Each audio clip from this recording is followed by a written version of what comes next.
I hope you're all doing well. Just making sure we're live. And we'll go from there. Alright. Yeah, it's looking like we are all settled in and ready to start here. Alright, cool, cool.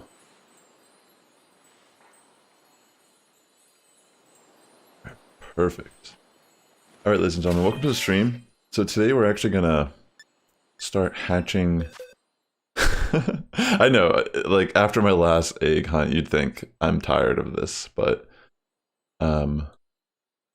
what is happening with that? What the? My shiny hunting tool glitched out. I've never seen that happen before. Okay, there we go. Yo, what's up, PHG? Great to see you. Welcome to stream. So yeah, we're just gonna jump into starting to hatch our shiny, or potential shiny. So we actually kind of did it a little bit different since I had a Japanese Fuecoco with Unaware that I got from a Wonder Trade. I actually just ended up breeding it with my Zero Attack Ditto for the Masuda Method. So it is still Masuda Method, but yeah, just a little bit different. So let's just start here. Oh yeah, let me turn on the background music as well. I'm hoping this hunt goes a little bit faster. I mean, much faster than the Froakie, but this is one that I actually do want to use on a competitive team. And I feel like we'll get value out of it this game, so it's definitely worth breeding for the starters.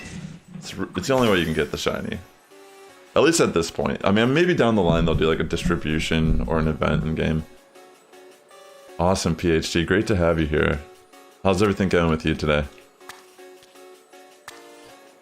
Hopefully that means we'll get it relatively fast. Come on. Alright, let's get this sandwich finished. Then we're gonna head over to the Sado Desert.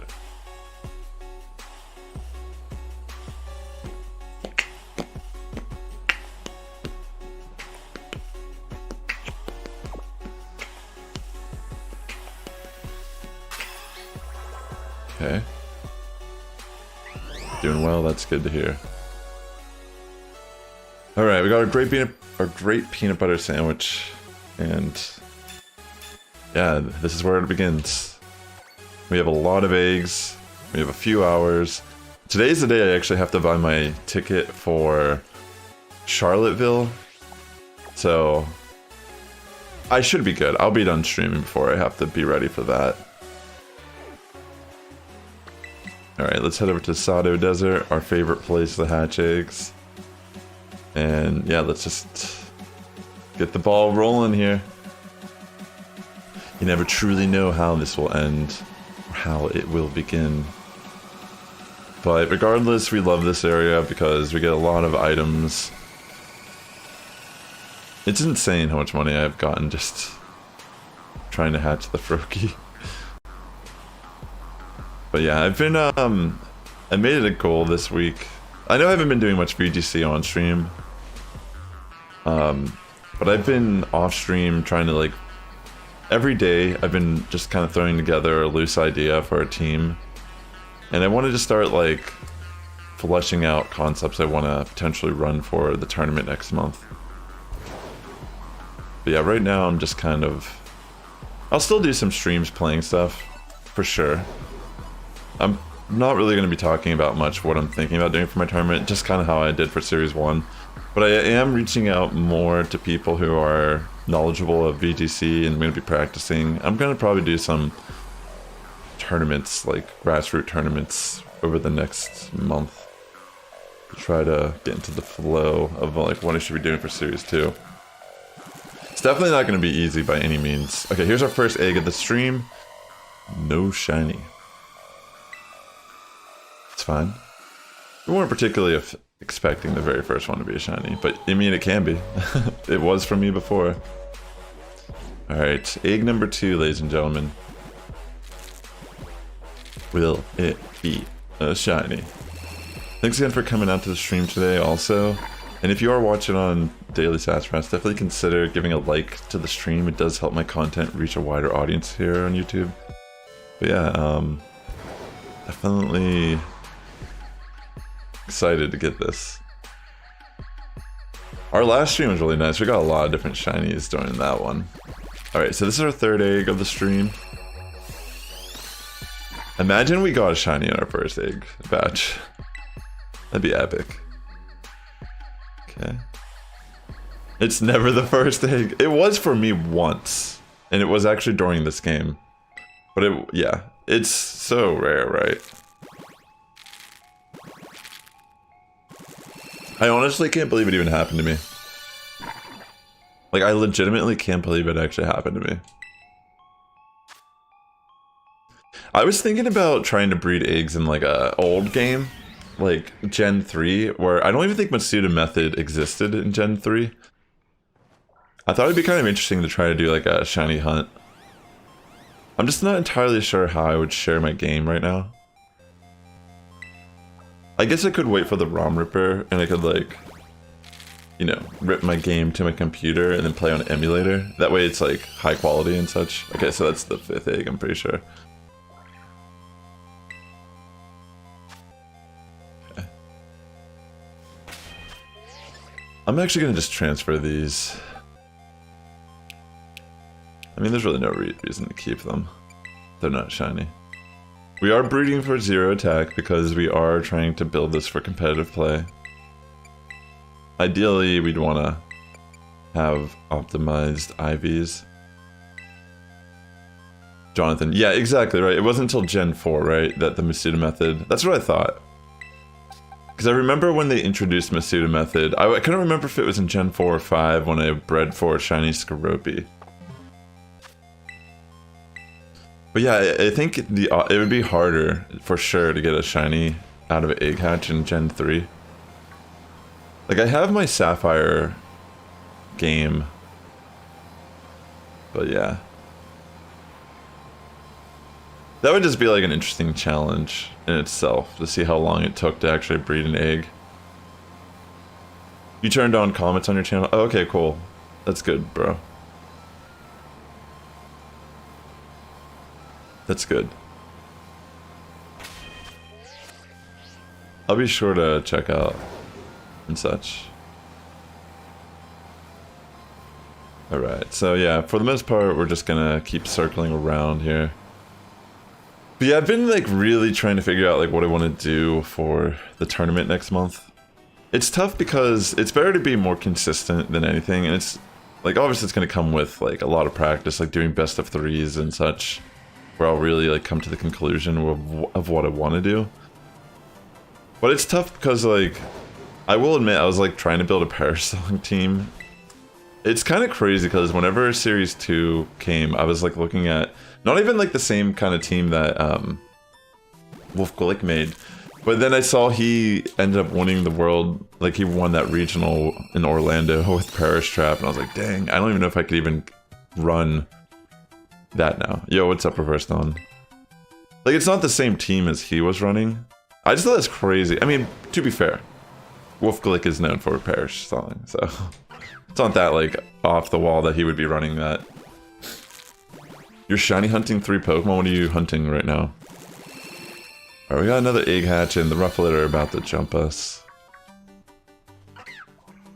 Bramblin, that's a cool one to get.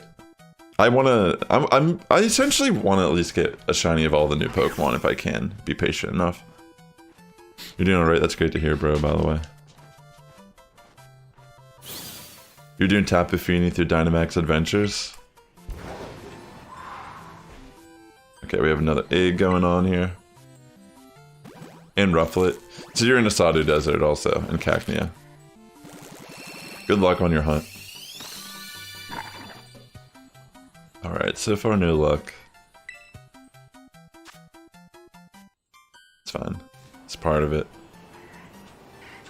Should probably try to stay away from this Rufflet. They love disrupting my flow. But yeah, I mean, I'm gonna at least compete in 2 more regionals before the end of the cycle. I mean, to be honest, it's like the sweatiest time to get into Pokemon.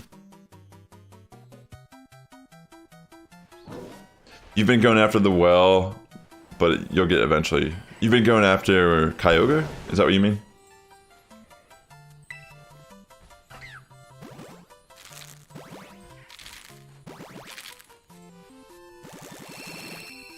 Yeah, exactly, Jonathan. It is a little annoying. And all, like, that aspect of the game in general, even like encountering Pokemon and such, and they can like run up on you and wait for you to get out of that screen, is a little annoying. I've gotten a little more used to it, but I remember the first time I went into the water where all the Gyarados and Veluza are. That area was really frustrating. It's pretty intense. Alright, let's just keep going down the line here. So we've done 10 eggs. We don't expect to get within 10 eggs, so that's fine.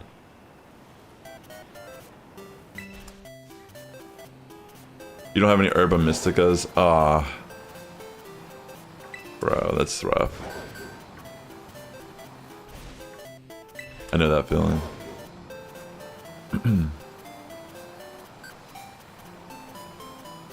Tapu Fini is a cool one, for sure.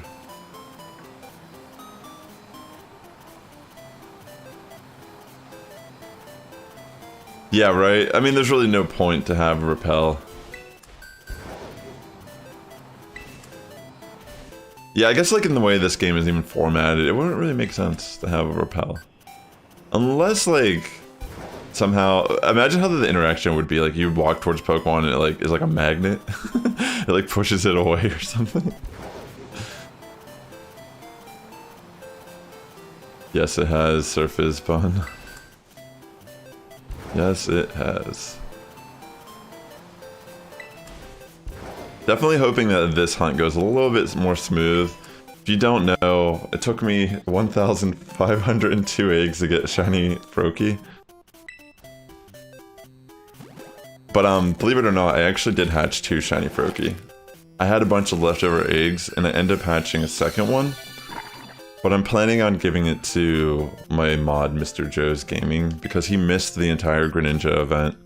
And he's been a supporter of my stream for like a few years now, and I thought that would be like a good way to repay him.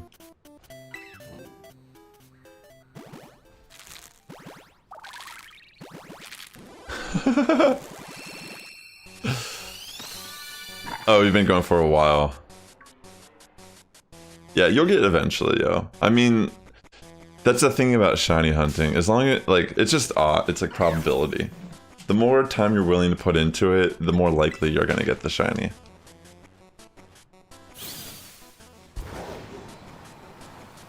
So technically I hatched 2 shiny Froakie in 1,502. But if you really think about it, it was only the very last batch, my 8th session of hatching eggs, that got me the 2 Froakie. So technically,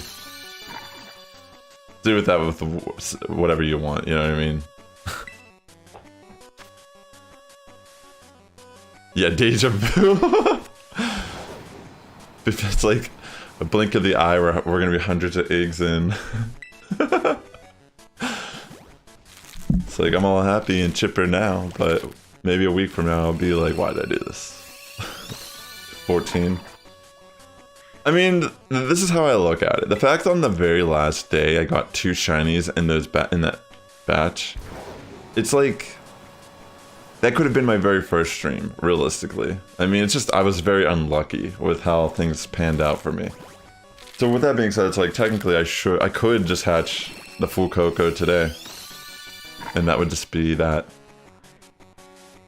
But yeah, it's definitely, yeah, it's one of those things where I don't know. It's crazy because I found like a full odds regular Tauros, like a Paldean Tauros, the other day, like after my stream. Like it was crazy how I even saw it. Like I saw there was a pack of Tauros, and the one that was shiny like turned around, and it was like in a shadow. But it still looked darker than the other ones, and I was like, wait, is that the shiny? And I walked up to it, and of course, it is the shiny. So I actually have 2 of those Paldean Tauros now, shinies. And unfortunately, it's not the water one. Like I want the water one, but I don't think it's. I think it's... No, it's not that one. That's the one I caught with the... Wait a second. Oh wait, no, this is it. Oh wait, they both have marks. Whoa, that's crazy. This one has a mark, but it wasn't even on like a sandwich. It was like a full odds one. But yeah, I have 2 of these now. Like, it was so crazy. I was like sitting next to my girlfriend and I'm like, wait, is this a shiny? And it legitimately, it just was.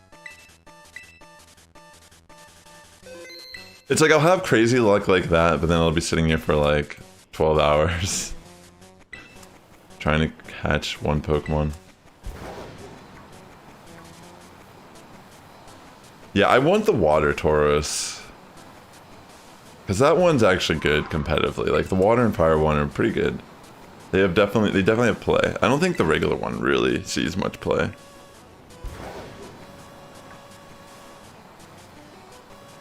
Yeah, or you mean for whenever they have home integration? I mean, the Tapu are going to be pretty... I think they're going to get used for sure. Especially Tapu Koko with electric terrain being... It's like right now all we have the setup automatic electric terrain is Pincurchin, but like that Pokemon's not really that great. Like, it's interesting because when you look at stats and everything, it looks really bad. But I would arguably say it actually performs a little bit better than it looks. But it's still pretty bad. Like, they actually kind of nerfed it this gen too. I think I think the move was Rising Voltage that they removed off of it. But yeah, just because like the way the Paradox Pokemon interact with electric terrain, I'm thinking Tapu Koko, also just relatively being a decent Pokemon, will probably be like, not everywhere, but it's definitely gonna get play. I mean, maybe it will be everywhere, but definitely gonna get play. I mean, Water Fairy is super good, right? So Tapu Fini kind of makes sense. All right, we're about to get jumped by this Rufflet as well. It's fine. Yeah, that's okay.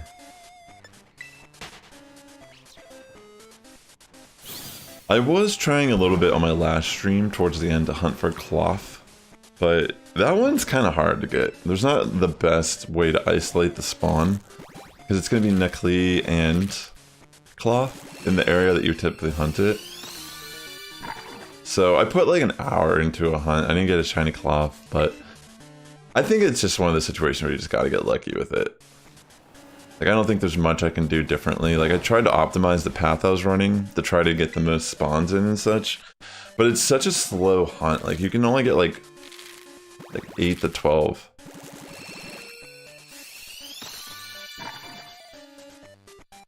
I will help you PhD after my sandwich boost, if you're down. Like, I can help you real quick after that.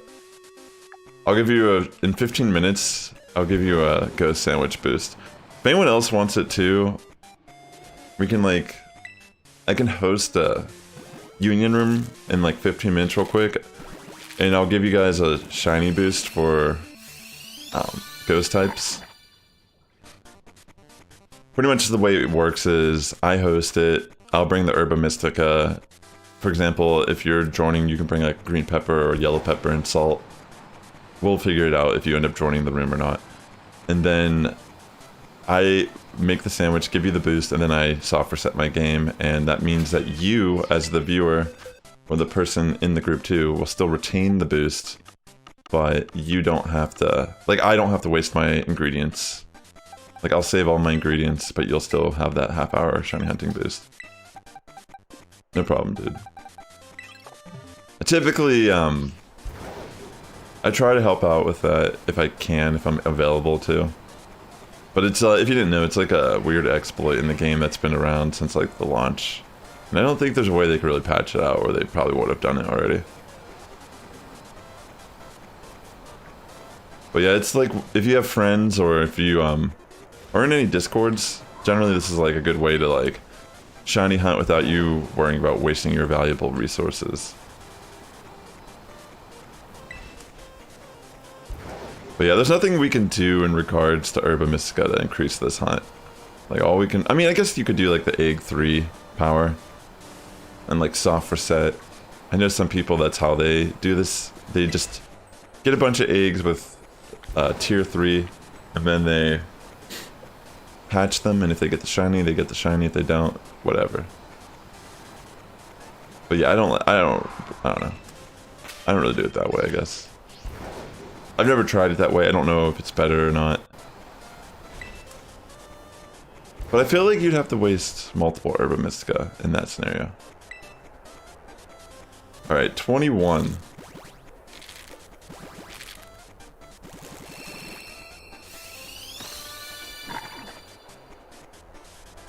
Oh, sounds good, Riverstone. You're mainly thinking of restricted formats.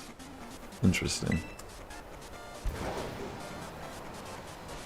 I wonder if after Series 2, if they're gonna have Pokemon Home integration. Because I'm trying to think what would be the natural format to go from Series 2. Like, sure, they could be like, oh, now it's like everything in the National Dex is allowed in the format, like, you know, including ruined Pokemon as well. Maybe they ban Rhydon still, just because it wouldn't really make sense to allow them when there's like really no balance. Like, it would be like every team had to run one or the other, or something like that, which would just be very stale. Like, I feel like it would make sense that Pokemon Home integration would be Series 3, and it would mean like Hisuian Pokemon and Legendaries. And then it would make sense to allow like ruined Pokemon and maybe Rhydon in the format.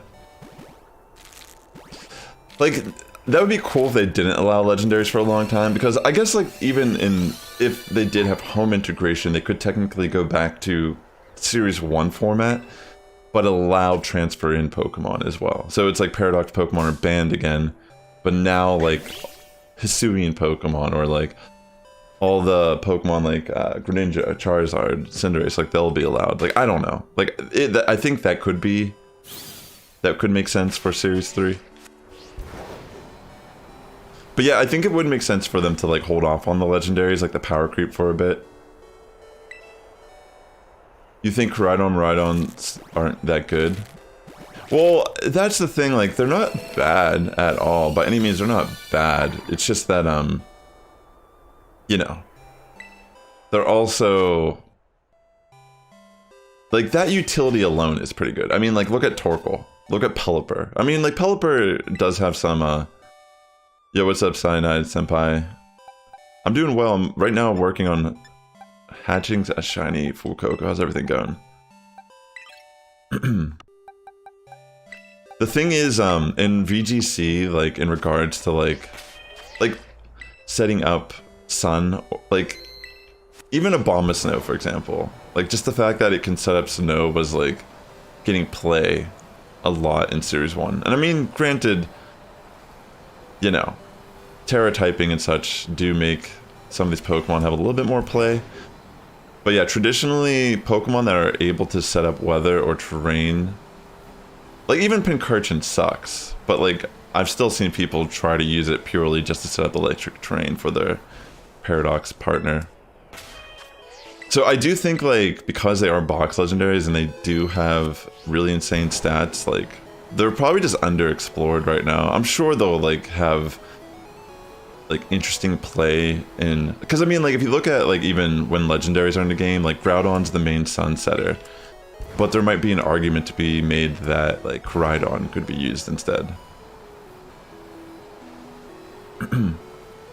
Yeah, Abomasnow gets Aurora Reveal, but it only works in the snow. But even in past generations, like Snow wasn't good at all. Like, I guess, like, in this gen it's a little bit different because they kind of changed how, well, like, Hell wasn't good, but they've changed how Snow functions, and Ice types definitely got a buff this gen with the functionality of their defensive typing rising in the snow. Alright.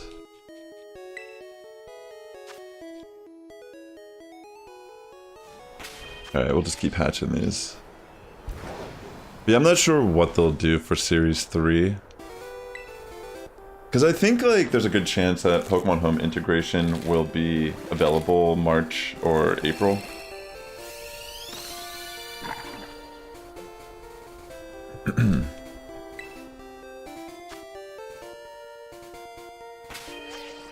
Alright.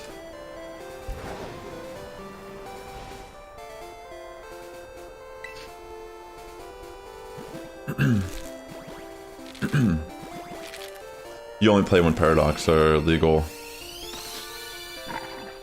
Yeah, it's hard to say what they might do. I'm sure they'll like bounce back and forth between like restricted formats and such. Series 1 was a lot of fun.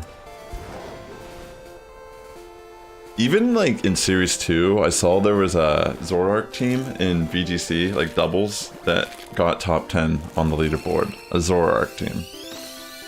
I mean, granted, I don't think like Zoroark would really be able to work in a tournament just because you have to do a best of 3. And I feel like in a best of 1 on ladder, it's like a lot easier to run stuff like that. That's a little bit cheesier. But like, that's pretty insane seeing Zoroark like relatively high on the leaderboard. That's insane.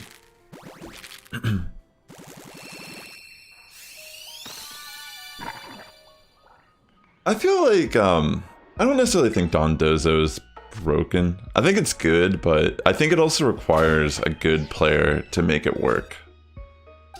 I've never run Tatsugiri Dondozo at all in this game so far. I haven't even played any rental teams that run it. But I do think it's a good comp. Like, it's definitely a good core.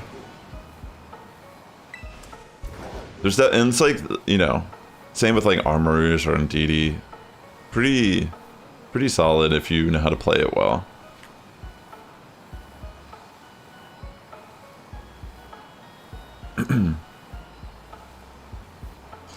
Now, Dondozo still requires skill. Like, there's a big skill ceiling when it comes to reaching higher skill caps.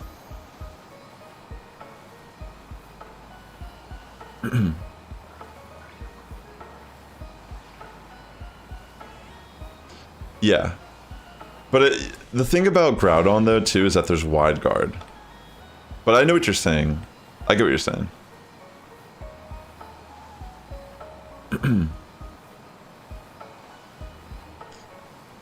I mean, I don't think there's really a scenario where you just press buttons, honestly. But there's many checks for Dondozo. Like, if you build a team that can't deal with Dondozo, I feel like that's on the player.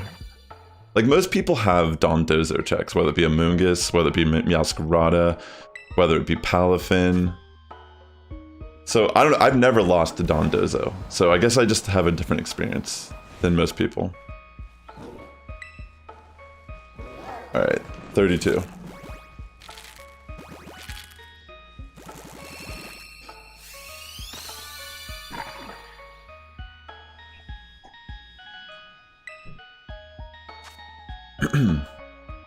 I mean, even with like Esparthra and Sandy Shocks, there's like a new core that like top cut a tournament recently.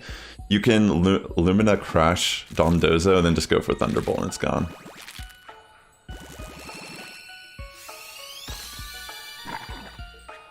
Yeah, if they don't Terra Steel, sure.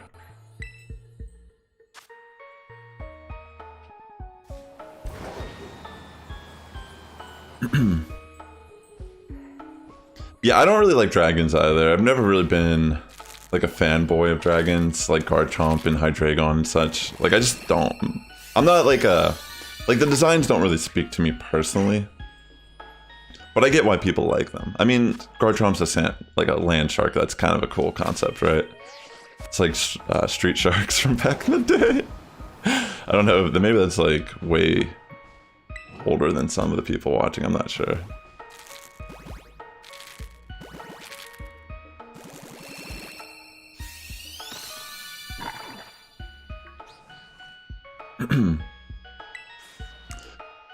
The funny thing is though, like, in theory, the best typing in the game would be... It doesn't actually exist right now, but it would be Fairy Ground. Imagine when they actually release a fairy ground Pokemon. That would be... As long as I give it like relatively good stats, that thing will be insane.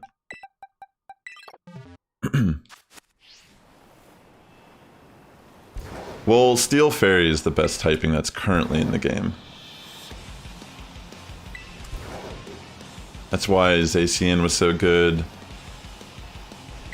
Why Tinkaton can relatively do good if you support it well. Like, if you use How Arcanine, there's actually like a really interesting tech with How Arcanine and Tinkaton.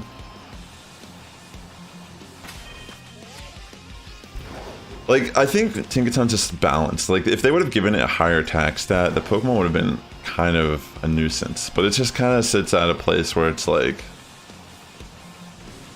I'd say maybe underexplored a bit, but yeah.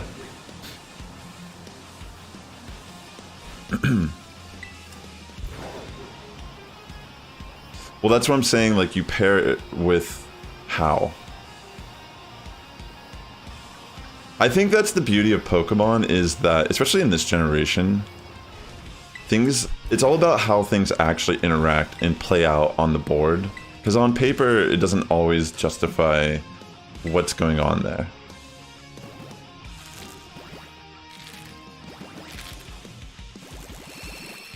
Alright. 36.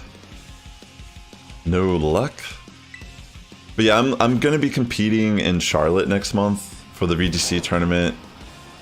I gotta buy my ticket today when they go live. But yeah, I'm trying to at least do like 2 more regionals before the end of the cycle. We'll see.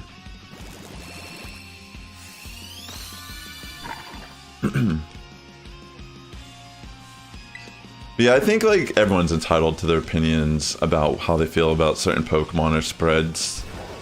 I've just always been in the camp of like, I like exploring more niche tech, but at the same time in a tournament, we really have to consider being consistent. So it is a lot of times better to build for consistency. Like shock value won't go as far in a tournament. So it's like, trying to find like, not like unexpected moveset for common Pokemon, but it's more about the EV spreads that's going to be game changing. Because the EV spreads currently in competitive Pokemon matter so much more than I feel like they've ever mattered. Yo, what's up, Mr. Joe? Great to see you, homie. Palafin, Golden Go, Dondozo, and Esparthro Band would make you play this game for real. Let's see. I mean, the thing about playing on ladder is you can cheese it. Like, I hit Master Ball tier this season just running Altaria in Series 2. Terra Steel Altaria. Arguably not good at all. But, like, actually kind of insane in practice. Like, there were scenarios that no one could even remove Altaria after +3 defense. And I just kept, like, roosting in their face, burning all their attackers. But I probably would never run that in a tournament. Like, let's be real. But it's like, stuff like that on the leaderboard is fun to play because they have no idea what to expect. Like, that's kind of the thing about this game is, on the leaderboard, you can really go crazy with your Terra types and your movesets. Like, you can kind of deviate from the norm, and a lot of times, like, you can catch your opponent off guard. Shout out to Mr. Joe, by the way. Homie, it's great to have you. I have a shiny Froakie I'd like to give you. So I ended up hatching 2 shiny Froakie during my last hunt. And the second one I hatched, finishing up the eggs off stream, because I just didn't want to, like, I had like 80 more eggs or something. But I wanted to give the extra shiny to Mr. Joe, because he's been around the stream for a while. He's a good mod. He's a good supporter of the stream. And he missed the event entirely, for the most part. Yeah, I appreciate you, man.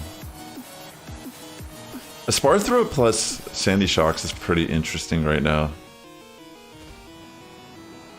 Yeah, for real. So actually, I'll trade it to you after I hatch these. Actually, are you able to trade right now? Because I can trade it to you. Also, PhD, if you're still here, I can give you that ghost boost. Sorry, I got a little caught up there. Forgot about my timer.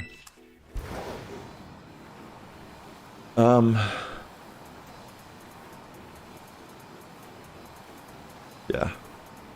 I think so far in regards to like what could potentially happen in season like series 3 or whatever. If your 8th shiny Slitherwing isn't marked, you're gonna cry. Oh my gosh, you're trying to get... Yo, that's crazy. So you've gotten about 8 and none of them have marks on them? I hope you get one, yo. It's important you get that mark on it. Alright, I can host real quick the union room.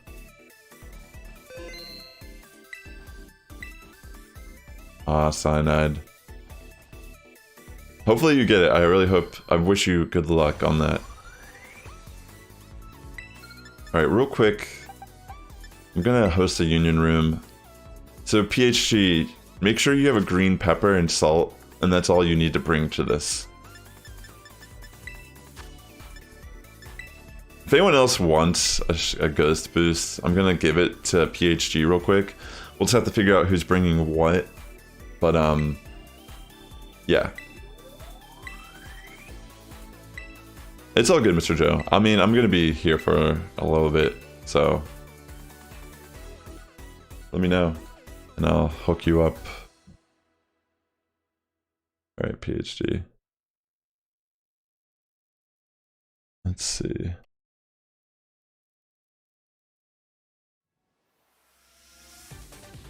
The one strategy that annoyed me a lot lately is just Indeedee Armor Rouge Trick Room. Like, that stuff is... It's like... in open sheet, I feel like it's a little more manageable. But, like, playing it on ladder is so annoying. I can't tell if it's hard Trick Room, if they're just trying to weakness policy their Armor Rouge for expanding force.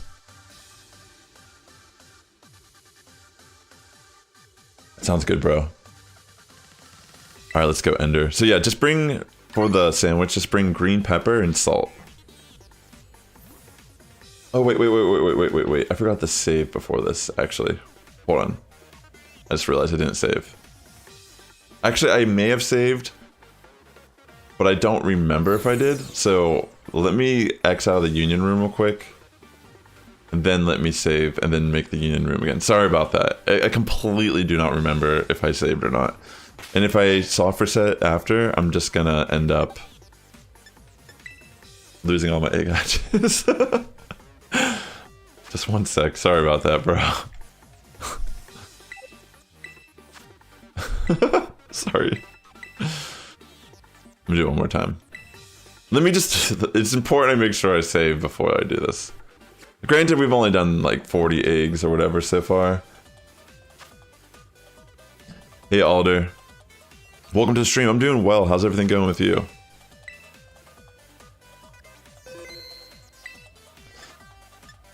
Yeah, I mean, it's definitely like all over the place. I agree. Like, ladder is kind of tough. But with that being said, it's like you can kind of like, that's what I'm trying to say is that you can kind of like go wild with it. Like I was just saying, Zoroark.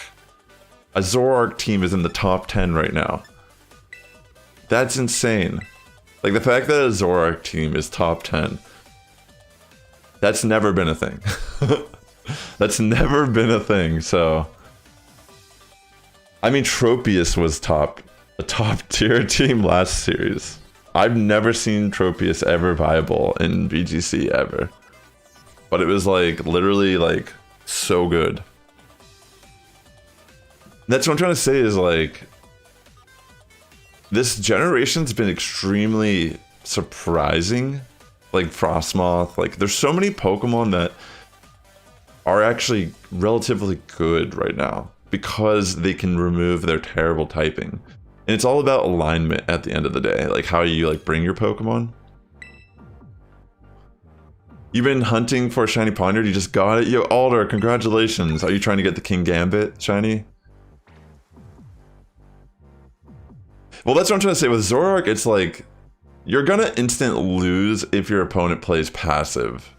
Like if your opponent starts the match by like double protecting, for example, you've already revealed your Zoroark more than likely. Like if they see you Sucker Punch or Nasty Plot or something, whatever, I don't know what the set that they ran.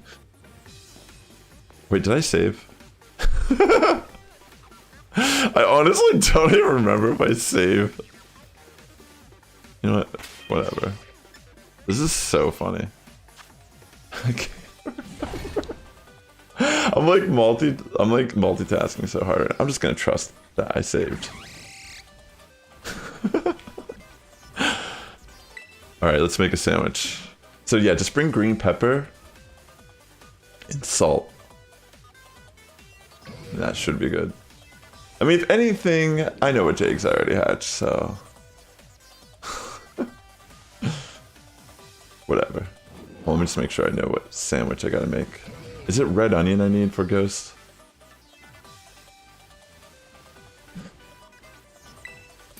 Yeah, red onion. Alright, cool. Oops.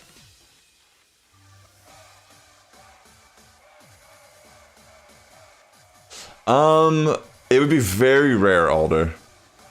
If they're perfect IV and they just got traded to you from like Wonder Trade, I would assume they're genned or PK hexed. Because I think it's definitely possible, but I'm assuming it's very rare. Since there's no real like floor for when you catch them in the wild, like they're all just random. Alright, make sure you bring the green pepper, bro, and we should be groovy here.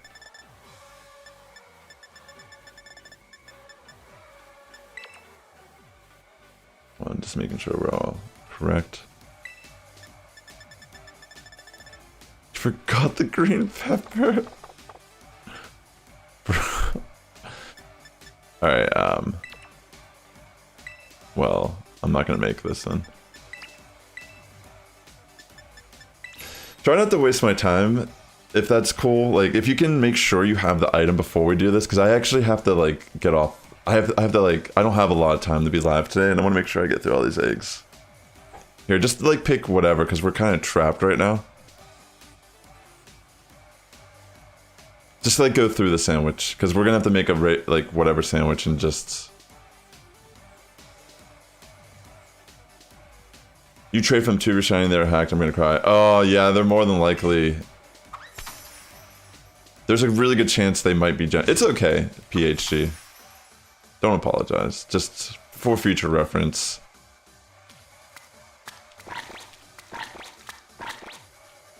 Yeah, that's what I was trying to say, is like, make sure you just have the item, because I'm trying to like get some stuff done.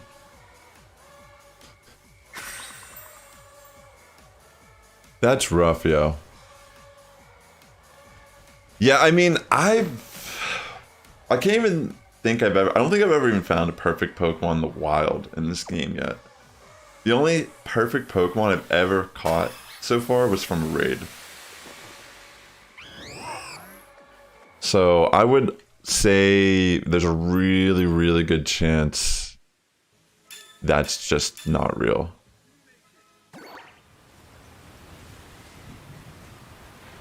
Alright. Yeah, go get it real quick. Here, I'm just gonna exile the Union Room, because I honestly don't even remember if I saved. So go get your green onion, and we'll continue here in a second. I'm just gonna keep hatching eggs until you're ready. Let me know when you're ready, bro.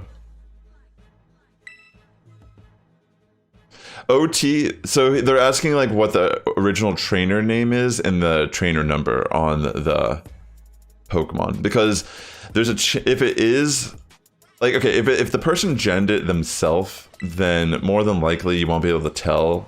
I would assume if it has perfect IVs, it's probably fake, especially 2 of them. Like, yeah, more than likely they're fake. And I'm sorry that like that had to happen to you, but like my instinct is telling me if they had 2 and they were willingly trading them to you, that means why? Like, think about this. Like, why would you trade away your perfect Paradox Pokemon unless you had multiples of them? And if you had multiples of them, how did you get them? Because I mean, I don't know anyone who really has Like, I don't know. Yeah, I'm pretty sure they're fake. Like, I would assume they're fake. Yeah, it would make sense they would have the same trainer name in OT. Like, the reason why he's asking what they are exactly, because it could be the name of like a Sass Squad that's known in the community, because there's like certain communities on YouTube, for example, that, you know, do like they pretty much profit off of giving people Sass Squad shinies in Pokemon. Like, they have bots that you can like become members to their channel, and you have like exclusivity, and all you have to do is go to Pokemon Showdown, build the Pokemon that you want to build through text form, then you input it, you send it to this bot, and it connects to a hack. You connect to a hacked switch. It generates the Pokemon and just trades it to you. Yeah, I didn't. So Paradox can't be 6 IV at all. Yeah, they're definitely genned. I'm pretty sure any Pokemon has the chance at being a hundo in the, like a perfect IV in the wild. It's just extremely unlikely. Alright, sounds good, PhD. Good old Machamps.com.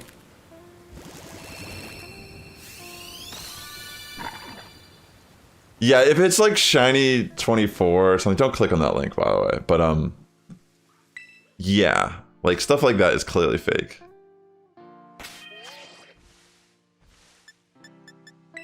Since you can't 6-star raid? Wait. Yeah, but like, you have to understand that wild spawns still have a chance to be perfect IV. It's just extremely rare. I think it's way rarer than even a shiny to find like a perfect IV Pokemon in the wild. Because it's like the chance, like, you have to think of it this way, like, any Pokemon in the wild, its IV is going to range from 0 to 31. There's no floor. Like, it doesn't just like in a raid, you're guaranteed, especially like in a 5-tier raid, I think it's like guaranteed 5 IVs, a chance at getting 6 IVs.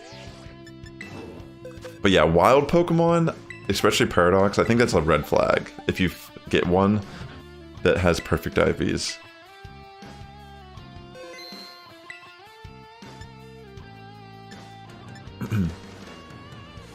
It's okay, Aldrin, don't even worry about it, yo. Okay, I'm gonna get into the... Okay, PhD. Hold on, let me save one more time. I know I saved, but I'm just so distracted. Okay, I'm gonna save and I'm gonna host this. Yeah, I think in DLC 2, they're probably gonna make... I think they're gonna add stuff to make even building competitive Pokemon stuff more accessible. But yeah, you know, that's the thing. People still cheat. Like, I mean, so many people, when I was breeding my Froakie, were coming in my stream like, oh, I have so many shiny Froakie, you want one? It's like, how is that possible? Like, someone traded me, like, I traded one with someone, and it was like perfect IV, shiny Froakie, and then I transferred it, because I was like, this is so clearly fake. That's what I was thinking, at least. And it's like, I mean, let's be, like, who's gonna just give away their shiny Froakie to some random person? You know what I mean? Like, that's just how I look at it. Well, yeah, if you get them yourself, and that's like the only real way you can truly know, is if you got it yourself, or through a friend that you trust. But yeah, that's the thing about like doing online trades and such. It's kind of hard to check for legitimacy in this game, but I would say IVs and like things that are too good to be true are probably the biggest red flag. Like, if they have perfect nature, perfect IVs, like ideal IVs, then you could probably assume it's fake.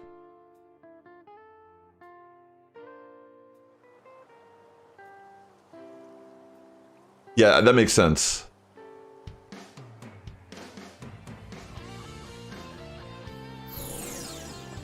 Yeah.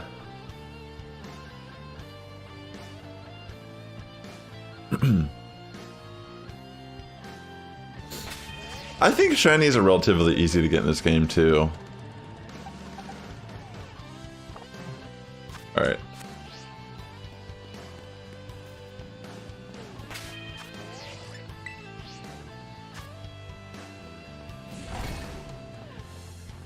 Alright. Let's get to cooking. Did you catch them near, I can't remember the name of that town. It's like where the fence is. can't remember what the name of it is off the top of my head. There's like a place that you can just jump over a fence non-stop and like get pretty fast shinies, and I think that's where Eevee spawns. Alright, bring green pepper and salt. That's all you gotta bring. By the way, bro. That's where I got Klefki. I haven't hunted for Eevee yet. This is how I usually go about shiny hunting in games. Like, I always hunt newer shinies first, because I don't really need Eevee. I have so many shiny Eevees from previous games. But I think, like, that's super cool, regardless, to hunt them here. 7 Slitherwings and 8 Arcanine? Are you trying to go for marks? Is that your goal? Yeah, so what's the name of that town? I could probably show you real quick where to go. There's an area where you can like just keep jumping over the fence and it resets all the spawns. And it's like pretty good at getting Eevee shinies. It's where I got my Klefki shiny. Like I did the same like strategy. It's like in the same town if I remember. It's like Al Fernando or something. I can't remember what it's called. I'll show you real quick. That's really cool that you're a mark hunter. Much respect.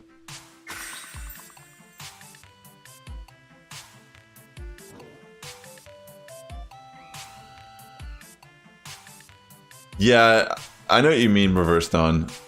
Perfect Pokemon are just like not, it's just not in the, and you know, like don't feel bad about it.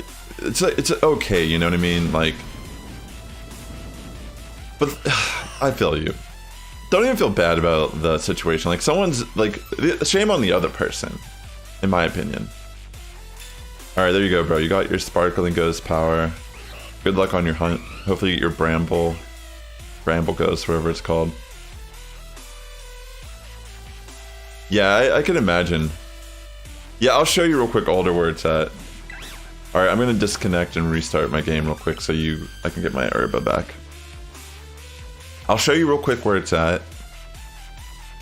And I think you just have to do, I mean, it makes sense. You just do normal sandwich.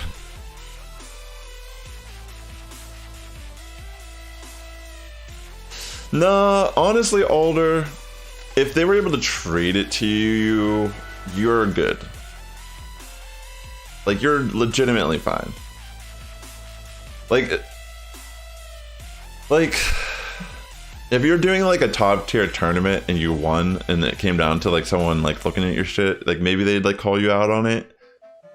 But honestly, you're not, I can almost guarantee you're in no risk of anything with Nintendo Online or whatever.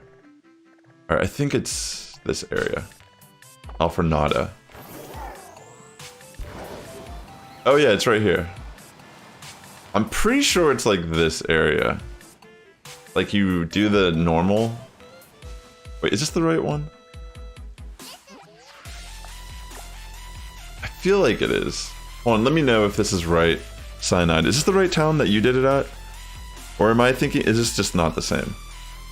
Because this is where I did Klefki at, and you do the normal. I think if this is the same place, you would do a normal sandwich, and you just like constantly like run.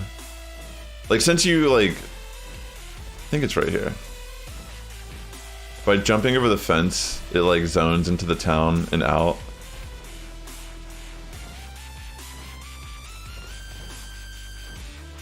I don't think you need to worry about it, honestly. Like, people like if it's able to be trade online, you should be good.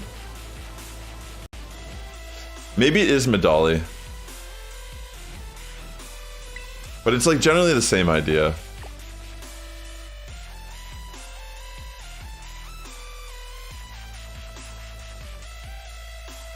Maybe it's Medali. But the thing is, Medali would be harder, wouldn't it? Because there's all normal types. Well, let me see. Does Eevee spawn here even? Like, that's the real question. I just assumed Eevee was over here. I've never really looked into it that deeply. But like, it wouldn't really make sense it was Medali, because how would you isolate Eevee? That's my question. Like, how would you isolate the Eevee there if that was where it was actually at? Because it's all normal types.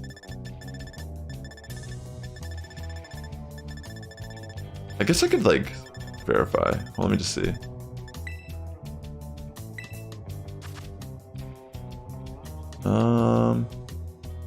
Maybe it is Medali. Wait, what's this right here?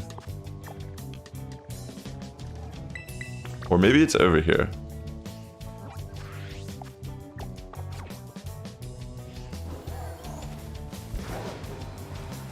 Oh, let me see real quick.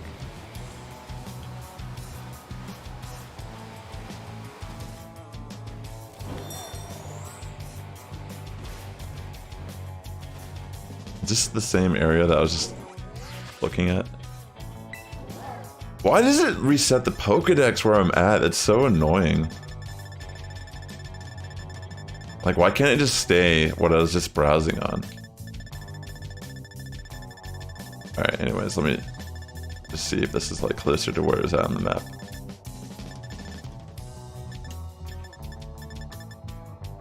You get the Slithering traded to you, it's like perfect IVs or something.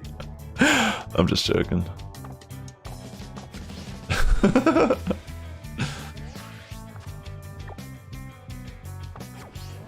Oh yeah.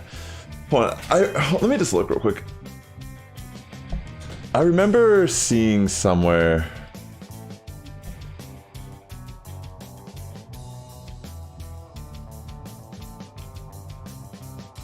Let me see what this person Building said. your online business? I'm trying to remember.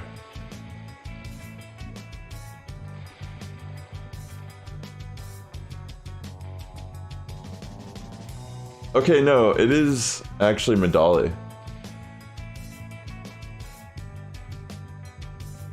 Wait, what?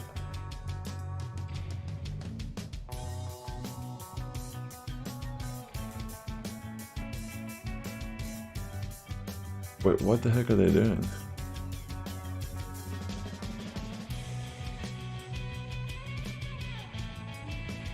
This is not the same though. This is not the same video I was thinking of when I saw it.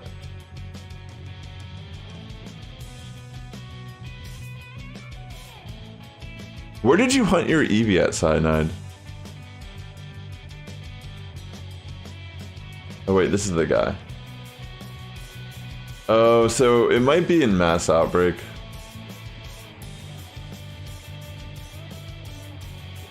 Oh, I think what these people did was they triggered a Mass Outbreak by like date skipping.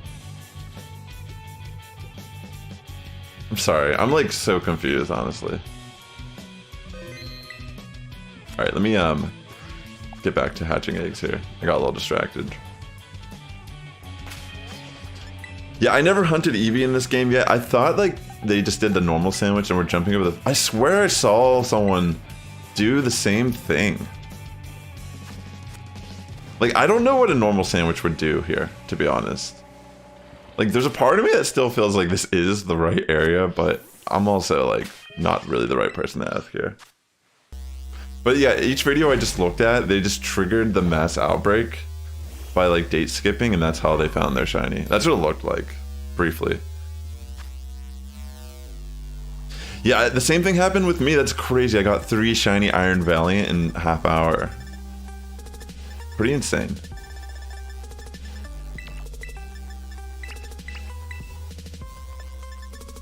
Wow.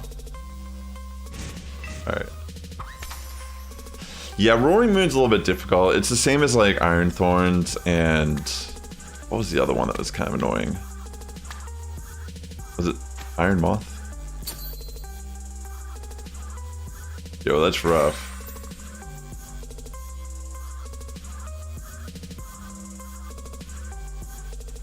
That's insane, Alder.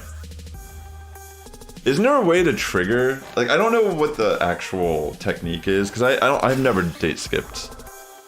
But like, isn't there a way you can like control what the Mass Outbreak becomes in this game? Like, I swear I saw like in passing, like videos kind of talking about this. Alright, sorry for that little delay there. Hey Jathan, welcome to stream. Good to see you.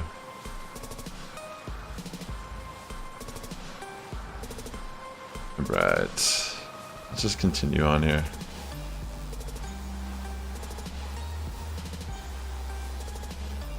Yeah, that's what I was thinking. Like, maybe if you do like an encounter sandwich, it helps. But yeah, not entirely sure.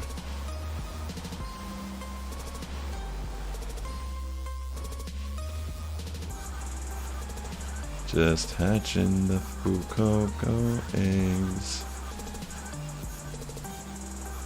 Thanks for coming out today. Hope everyone's doing well.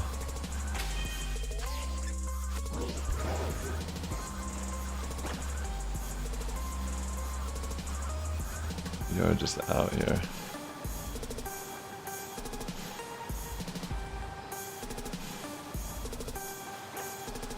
Yeah, for real. He was like really on it here at the beginning of the game. That shit takes a lot. Like, honestly, putting out content like that takes so much work. Like, imagine how much time you had to like play the game. And it's like you can't even enjoy playing the game when you're putting out content like that. You have to sit there and just like beat it. Like, you can't just sit back and take it in and enjoy each and every moment. I almost feel like it's kind of a curse for people who like make content on that level. It's like you can never truly just enjoy the game you're trying to play. You have to review it, you have to beat it. Alright, 47. We're a little bit of a slow start here, but let's try our luck. Fuecoco, no luck. We'll go up this little pathway or whatever.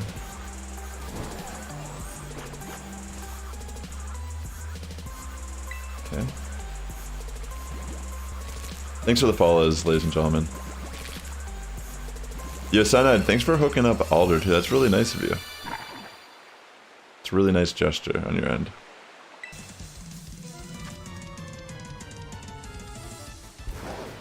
But yes, it is us doing the thing. 49.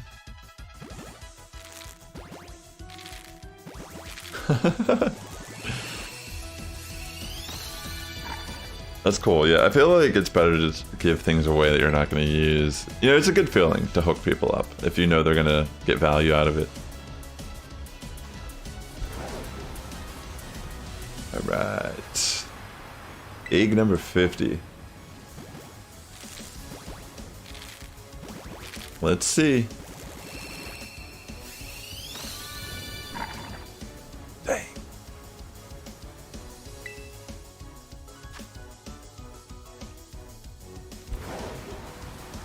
Alright. I think that's time for more eggs. I'm gonna pull something from the back. Let me just make sure I don't have any more here that accidentally seeped on through. Okay.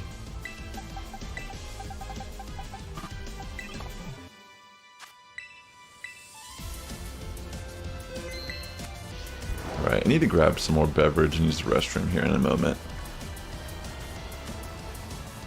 But yeah, I mean, for the most part, we were very unlucky with the Greninja hunt. I mean, Froakie, but I ended up hatching 2. So, I mean, kind of evened out a little.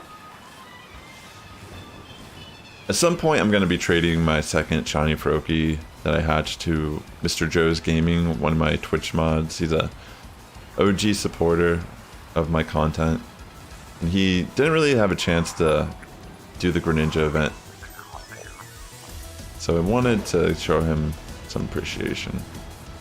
Or give him appreciation, or whatever. The frog was cursed, but I mean, getting 2 for 1502 is actually not that bad. Yo, that's hype, Cyanide. Super hype. Dun dun dun. The real question is Cyanide a full odds shiny hunter? Because I know some people play the game that way.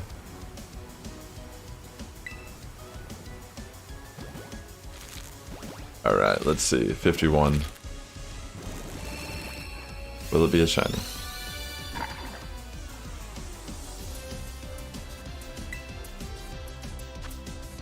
Use the sandwiches but no charm. That makes sense. But still, I mean, you pretty much still have really good odds with the sandwich boost. 52. Will it be a shiny? No luck.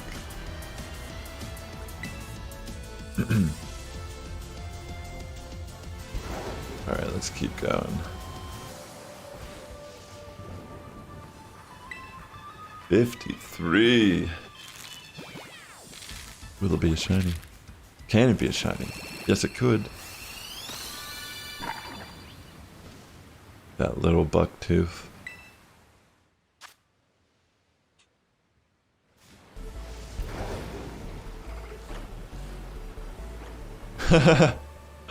Yeah, I think everyone has like their individual cursed hunts that they go through in Pokemon. It's always the one that you don't really care that much about, but just still want it. I mean, to be fair, I did want Greninja. But yeah. It's more of the aesthetic as of right now, because we ain't using that for anything. Alright, was that 55? Oh no, this is. Alright. 55 eggs so far. Can we get lucky? Okay, no luck dust yet. You got the shiny Bramblin? Yo, that's hype. That's super hype. I'm glad you were able to manage to find it. Right. Real quick, I'm gonna use the restroom and grab some water downstairs. Super hype. Thanks for coming out to the stream today, ladies and gentlemen. I really appreciate the follows, Alder and Cyanide today and such. Great to have you in the chat talking, and always interesting to see how different people like to play the game and such. So, pleasure having you, chatting me up and chatting up the community, and also hooking the people up with trades. That's super clutch, Cyanide. But be right back real quick. Wait, what the?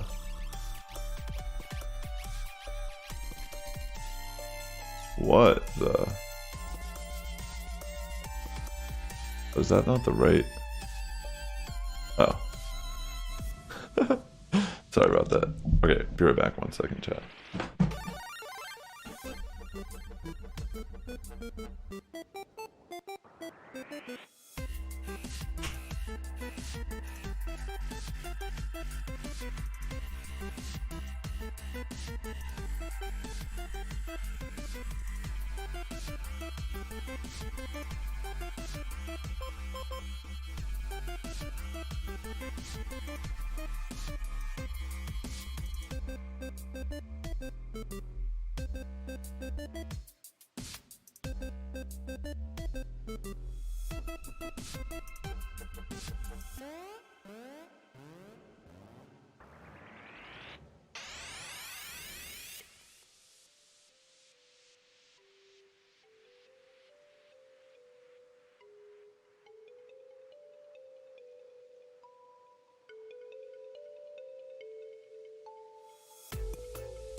Oh man, my arms are like so sore right now. Started going to the gym again. Ooh. It's like those first few days are always rough.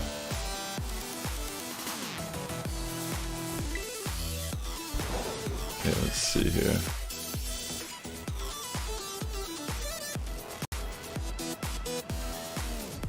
Thanks, Alder. Appreciate it. That's rough. You hunted for 4 hours and you didn't get the Finzian. Sometimes outbreaks can be a little tough.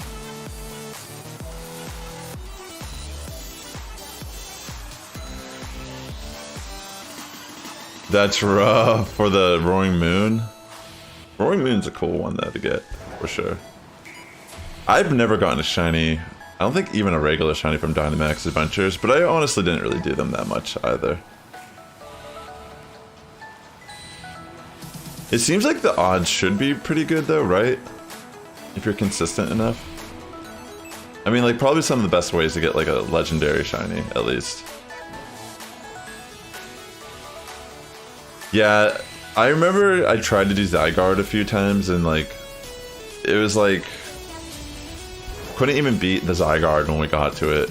Whether it be whatever people picked or the NPCs or whatever. Oops, I forgot to turn off the Be Right Back. Oops. There we go. Alright, this is 56. You only got one shiny legendary sword. Which one did you get?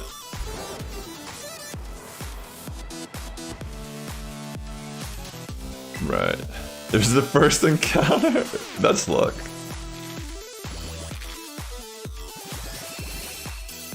You got a restroom. Very cool.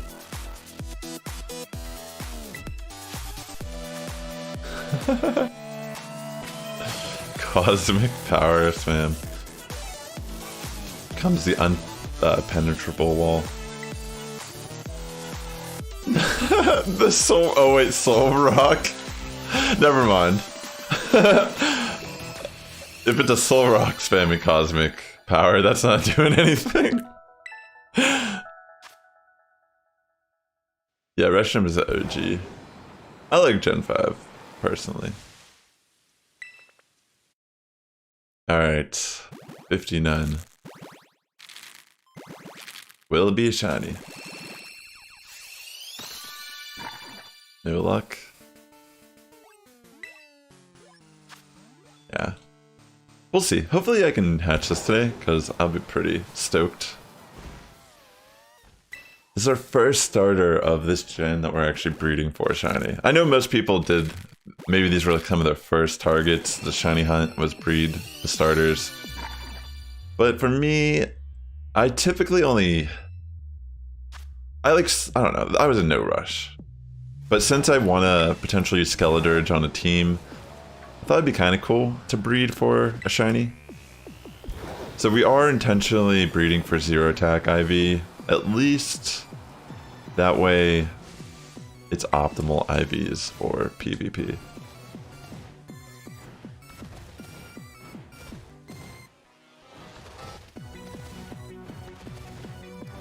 Did it have a Lepa Berry?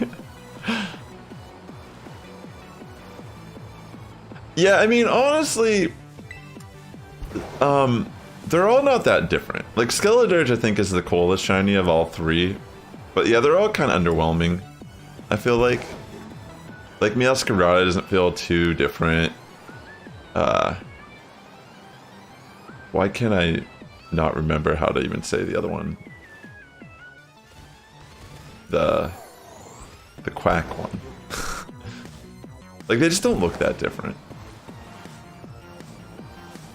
Like, I almost feel like the regular Meowscarada is just better.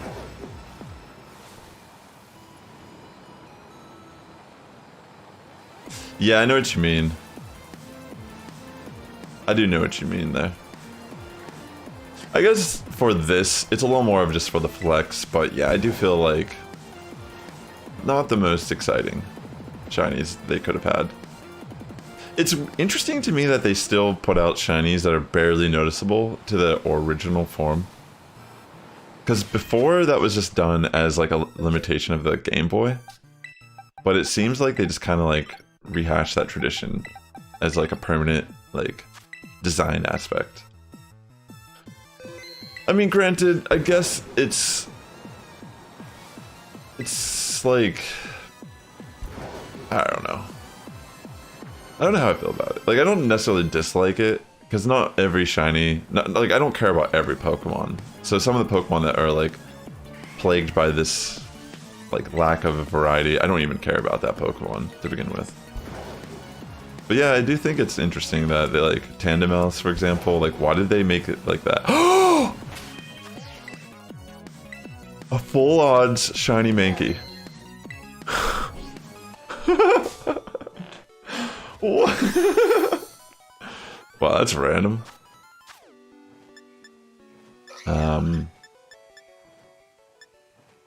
I've already got one of these. I actually already have an Annihilate shiny that I have on for VGC. I don't even know what the catch is in. Yeah, I'll just catch in a quick ball because I actually don't mind. Someone's out there probably like triggered if they see this.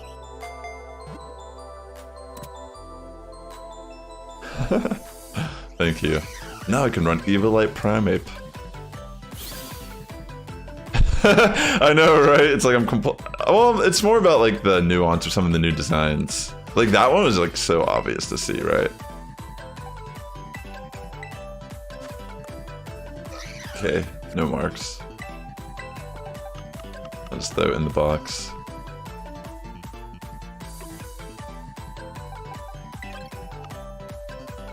Thank you, by the way.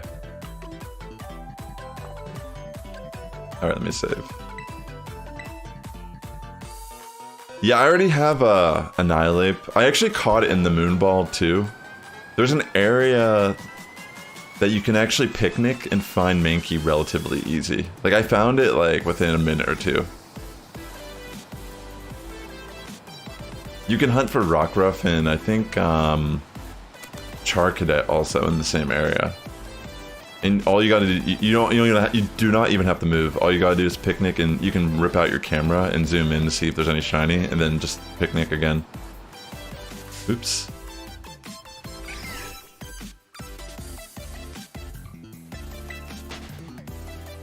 But I am about you getting Bronzor? Wait, what? You want me to get Bronzor? But yeah. Alright, we have an egg hatching 61. It's so funny, like, that's what I'm trying to say about this game is like, the more you're just kind of wandering, you just find random shinies. Like, obviously I'd rather get the Fuecoco. But yeah, I mean,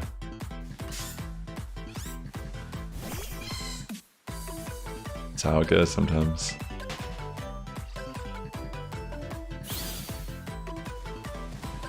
Alright.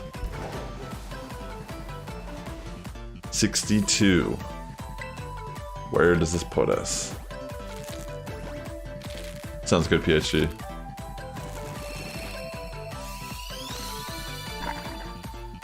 No luck just yet.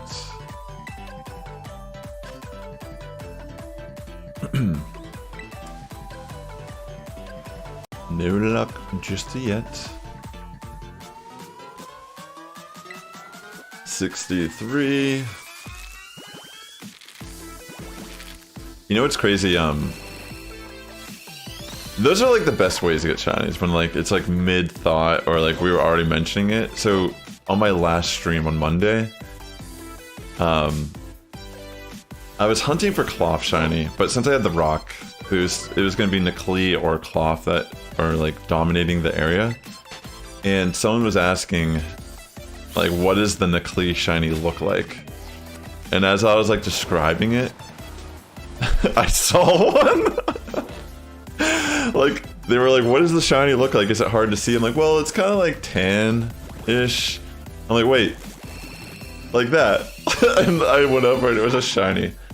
I need to make that like a short for my YouTube channel because that was actually like insanely, like, it was insane, honestly, like how it played out. Like within seconds of them and me, like them asking and me like kind of describing it. And it was crazy because it was like in a shadow too, and I'm like, wait, is that it? That's a cool shiny.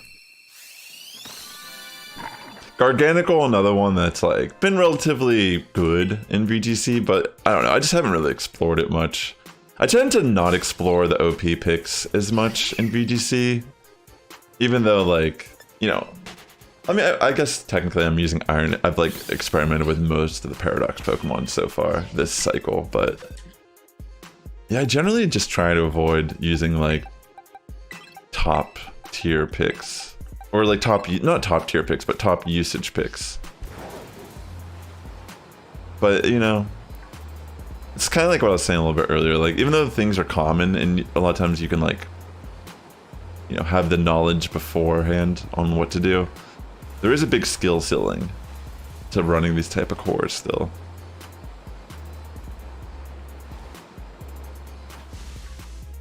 Let's see. We have 9 minutes left on this egg sandwich.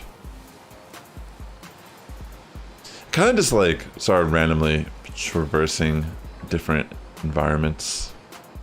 I do think it's better the desert because we have more consistency on the items that are dropped on the ground. Like, we really haven't found too much of a valuable sparkle yet, just randomly going around. But that desert just tends to hook us up with Stardust and Star Pieces relatively frequent. So I think there is value in potentially going back. Yeah, after this batch, I'm gonna head back to Asado Desert. Alright, 66. Will it be a shiny? No luck yet.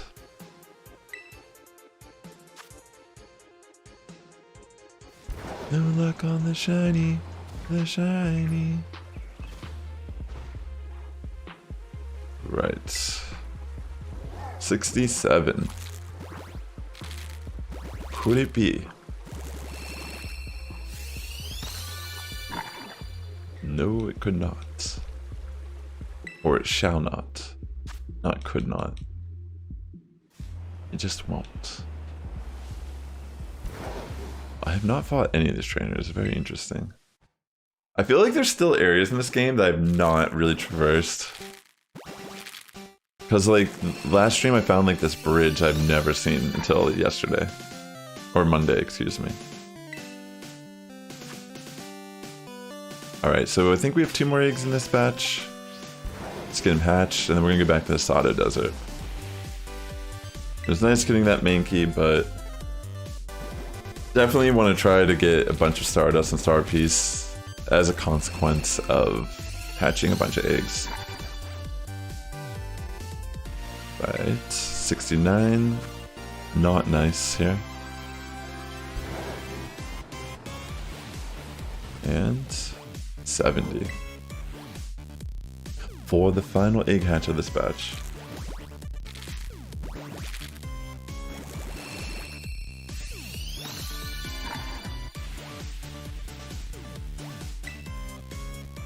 Alright, no luck. We are using different Pokemon for the Masuda Method. So for all of my Masuda Method hunts so far in this game, I've used the French Ditto that I got from the trade code, the Ditto trade code. You might know what I'm talking about. That's public to get like a foreign Ditto. But for this, I actually had a Japanese unaware Fuecoco that I got from a Wonder Trade, so I ended up just breeding it with my Zero Attack Ditto for the Masuda Method. So we're letting our French Ditto take a little bit of a break since he seemed to struggle with that last hunt. So hopefully bringing in our Zero Attack Ditto, it's ready to breed some shinies here, you know? Oh yeah, let me go to the Asado Desert.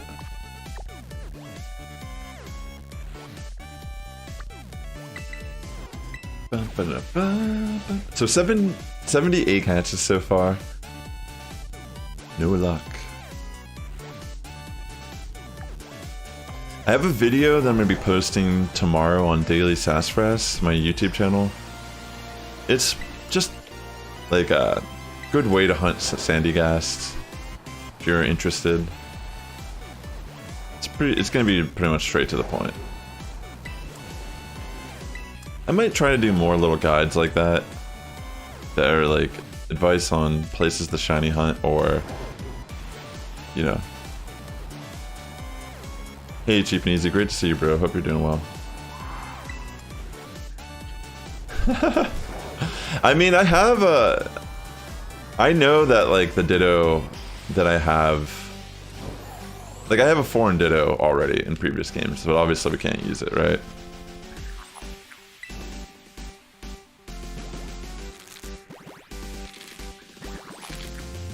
Doing well. Yeah, man. Great to have you, homie. Shout out to Cheap and Easy, friend here of the stream. Yeah, I figured you meant in Scarlet Violet. I'm just saying, like, a lot of these things when you play a new Pokemon game, it's like I already have most of this stuff. It's just that, like, since I can't transfer it in until they allow compatibility with home, you kind of just have to rebuild up resources. So yeah, I'm just using this French Ditto for now, but I have a perfect IV Japanese Ditto, which I'm pretty sure was genned, but I feel like that's the one scenario where I'm okay with a Pokemon being genned in my collection, if it's like a Ditto with perfect IV. Like a foreign one. I feel like most people like have that similar scenario.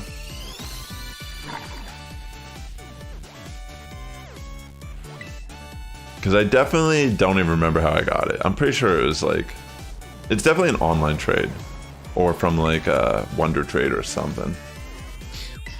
74. Or maybe it was like, it might have been even way before, it might have even been like Gen 6 or something, I don't remember when it was. But that's the beauty of Pokemon, is that it tends to be like you can look at it like you're building your collection permanently, to a degree. Because you could play your shinies in the future game, or your competitive Pokemon, or your legendaries, bring them into the next game that comes out. Okay, we have one more egg here. Alright, sounds good, Mr. Joe. Good to have you here. Alright, so this is 75 egg hatches, and so far no luck, and we have a Rufflet waiting for us. How nice. How nice of this Rufflet. Yeah, so today's the day I gotta sign up for Charlotte for the regional tournament. I am gonna compete in VGC, which, you know, will not be easy. But I'm also excited to think of the potential that lies ahead for us.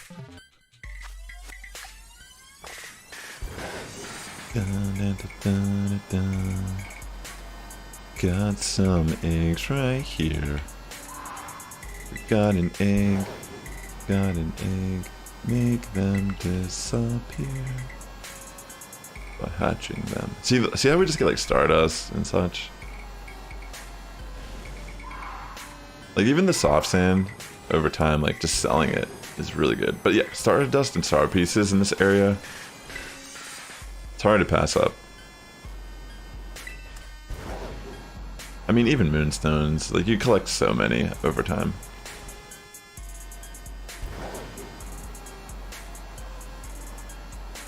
And pretty much they just constantly respawn. So you're just, between, you know, hatching the eggs, just kind of collect items.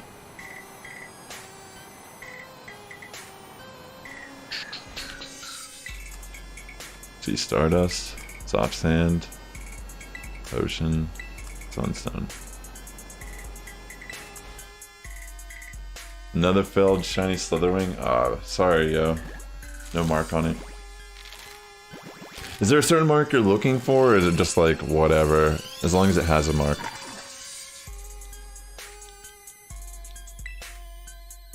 Excuse me? Alright, so 77. Getting close to 100 eggs here, ladies and gentlemen. Oh, Oh, you're hunting the recluse. That's a cool title. Hunting marked roaring moon. Nope, nope. It's a 1 in 1,000. Yeah, it's pretty crazy. I mean, it's... I assume it's even like higher odds since it's shiny. Right? Like... Because you're looking for that specific mark and it has to be a shiny also. Right. 78. No luck. You know, if that shiny Mankey was my shiny luck of the stream, I guess it wouldn't be that big of a deal. The great title? What's the odds of the great title? I don't even know what the actual odds of most of the marks are. Oh, so it's like max size. That one would be kind of hard, right? So if you found a Pokemon that was max size, would it guarantee have the mark, or do you have to like, is there like a, you know, like the person who can check the size of your Pokemon? Does that person give Pokemon a mark, or does that not make sense? So they have to be exactly 255. So if you find one in the wild that is like maximum, oh, you do get the mark talking to the NPC. Okay. So there's a chance that like in the inventory, I or someone else could already have like I guess one that's that big or whatever. Dang, I have a lot of eggs left. This is good. Oh, that's cool to know. That's cool to know. I'll have to like check at some point. Because I remember like talking to that NPC, but I didn't really look into it much. That's really cool.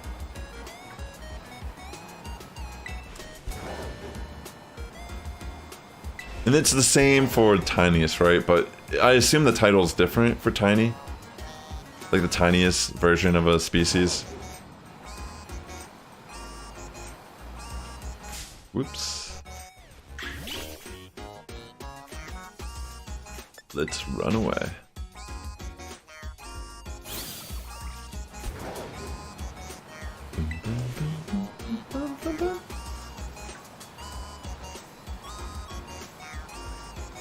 Okay. Just continuing on with our shiny hunt as usual. I might need to actually make another sandwich.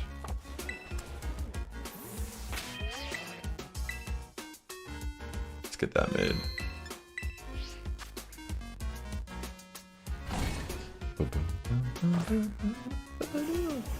So we've done 80. You found a shiny Palmy. That's cool. Congrats on your random shiny Palmy. Everyone's out here just finding shinies today. The ones they're not looking for.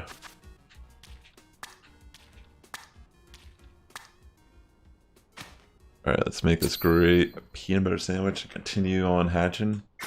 I have a really good feeling that within our boxes, we have a few more boxes still. Like, we have a decent amount of eggs left. I just have a good feeling that this game ain't gonna do me dirty. But then, you know, I hatched 2 Fuecoco on my last stream, so technically, even though it took me that long to get to that point, I don't know, it's just probability anyways. It's not like, there's no correlation or causation between these hunts or what's happening.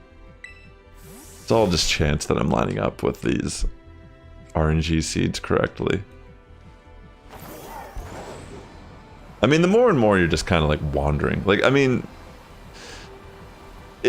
just by me running in circles, like, we're bound to eventually find a shiny. Just for how often, frequently we are spawning things in and out.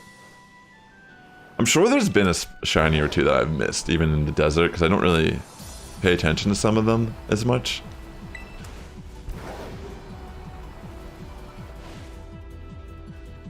It's every single Pokemon Area 0 that's fighting type.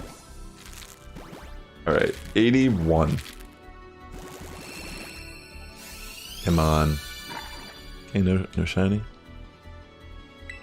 Let's keep on hatching these Fuecoco. If I, by chance, do get the Fuecoco today, I think on Saturday when I stream, there's a really good chance I'm going to do VGC stuff. Like do some battles and play with ranked. Maybe I'll use some rental codes, or maybe I'll actually build an in-game team by then. Like another in-game team. We'll see. I've actually thoroughly enjoyed going through the Paldean decks and like honing in on shiny hunts and such. Like we already got all the Violet exclusive Paradox shinies. But we haven't gotten all the Paldean shinies. Like, I've been avoiding doing stuff like Dondozo just because I dislike the hunt. Like, I do not like water hunts that much. But, you know, the shiny is cool. It's pretty solid. I'm trying to think what I would hunt next in regards to Paldean shinies. Like, I really want the Water Tauros, but I feel like that one's just... Like, all the ones that require you to squint non-stop are painful. Like, Tandemouse is kind of up there as a nightmare hunt. Alright, 85. Alright, no luck on these. Let's get another batch of eggs. I'm just gonna transfer this batch real quick.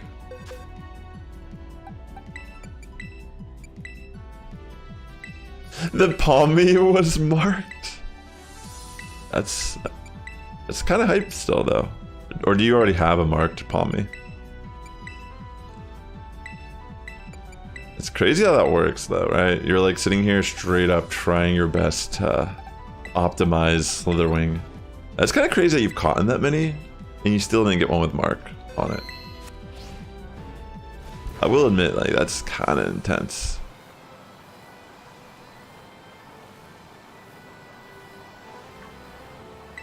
Alright.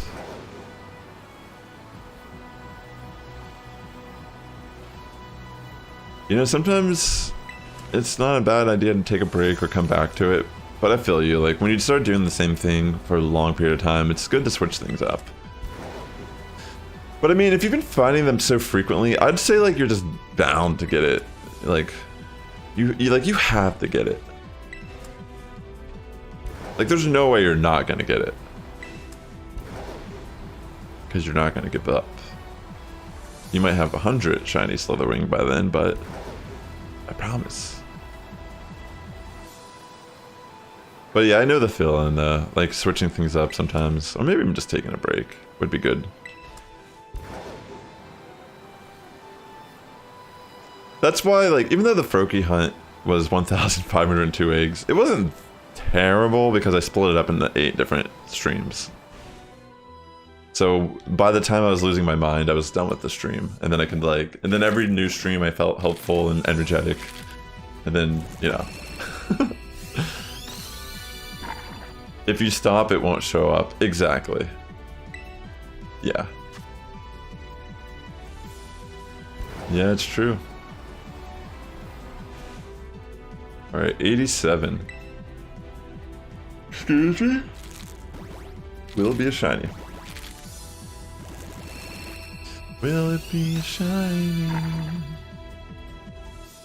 Okay, no luck. Getting close to 100 egg hatches though. 88. Hatch away.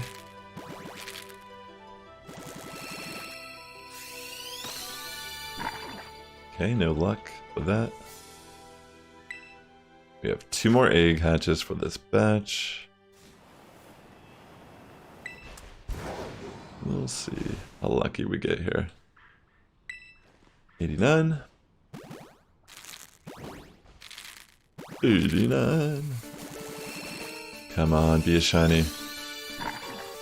No luck. We have one more of this batch, and then we'll switch out for another one.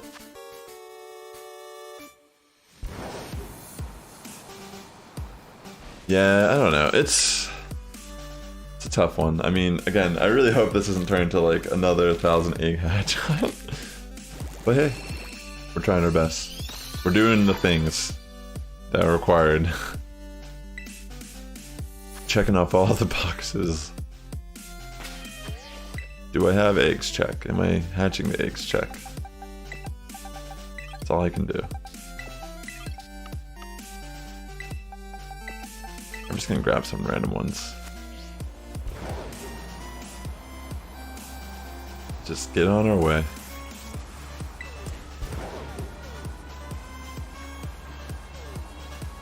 I'm sure there's some areas that are very similar to the same kind of concept where I'm just grinding items while I'm hatching eggs. Yeah.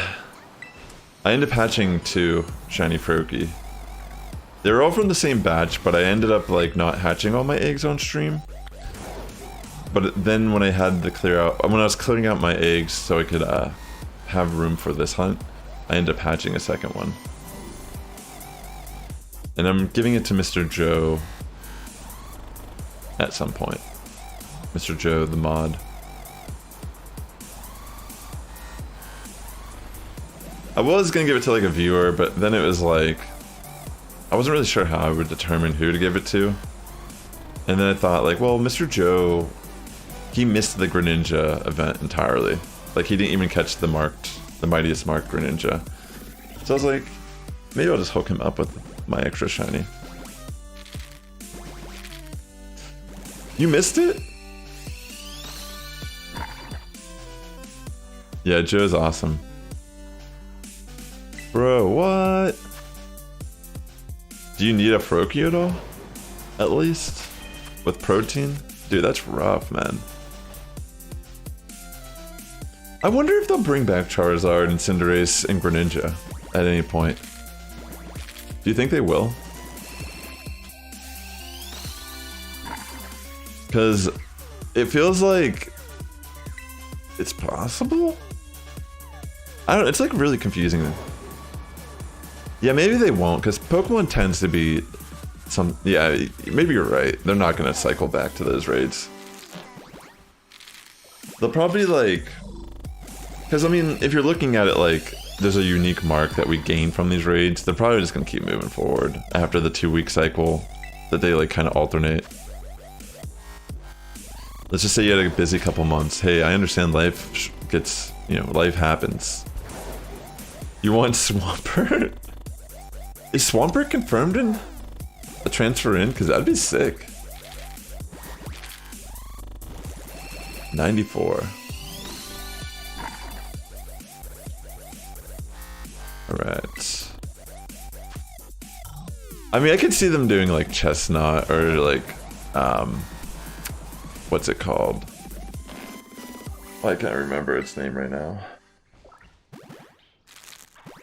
The Firewolf, Delphox. I feel like the starters, they're gonna just cycle through all the starters that are actually in the game. I personally hope they... Yeah, I know, yeah, Chestnut's definitely confirmed, so is Delphox. I'm trying to think who else. I mean, I assume Samurott and Decidueye, like their regular forms are, just because, and Typhlosion also, because they're in, like we have these Hisuian forms. Yo, what's up, Why Not? Great to see you, homie. Shout out to the homie Why Not here on Twitch. Good to see you, bro.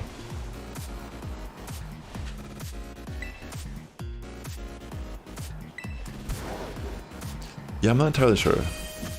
Let me give a shout out to my homies Cheap and Easy and Why Not. But yo, Pierre, what's up? Thank you so much. Yo, I hope I don't do that either. But why is it not like... Make this easier for me.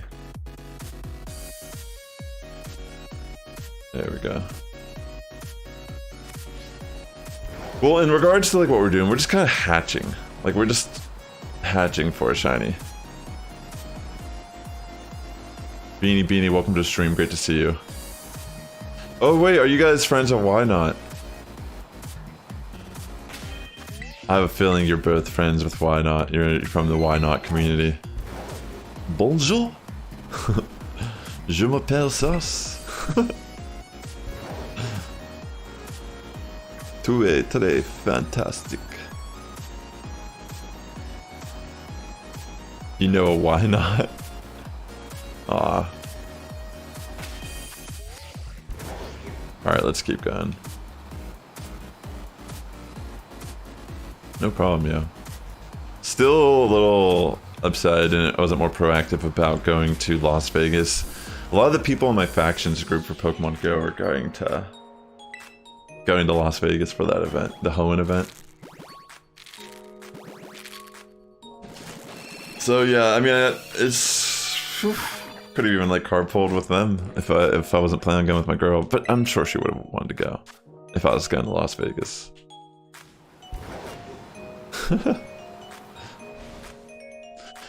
But yeah, I mean, I guess in a way it's like kind of justified me spending money to go to Charlotte next month to compete in the regional. 97 and no luck. Oh no. Okay, we have 3 more eggs of this batch. Let's get it. We're about to get to 100. I mean, we're still at relatively good odds for a shiny. So, who knows? Could this be the shiny? Will it be a shiny? It's not a shiny. Let's continue on.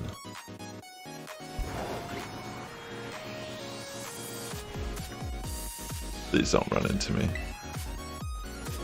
Right. Will it be a shiny? Still no luck.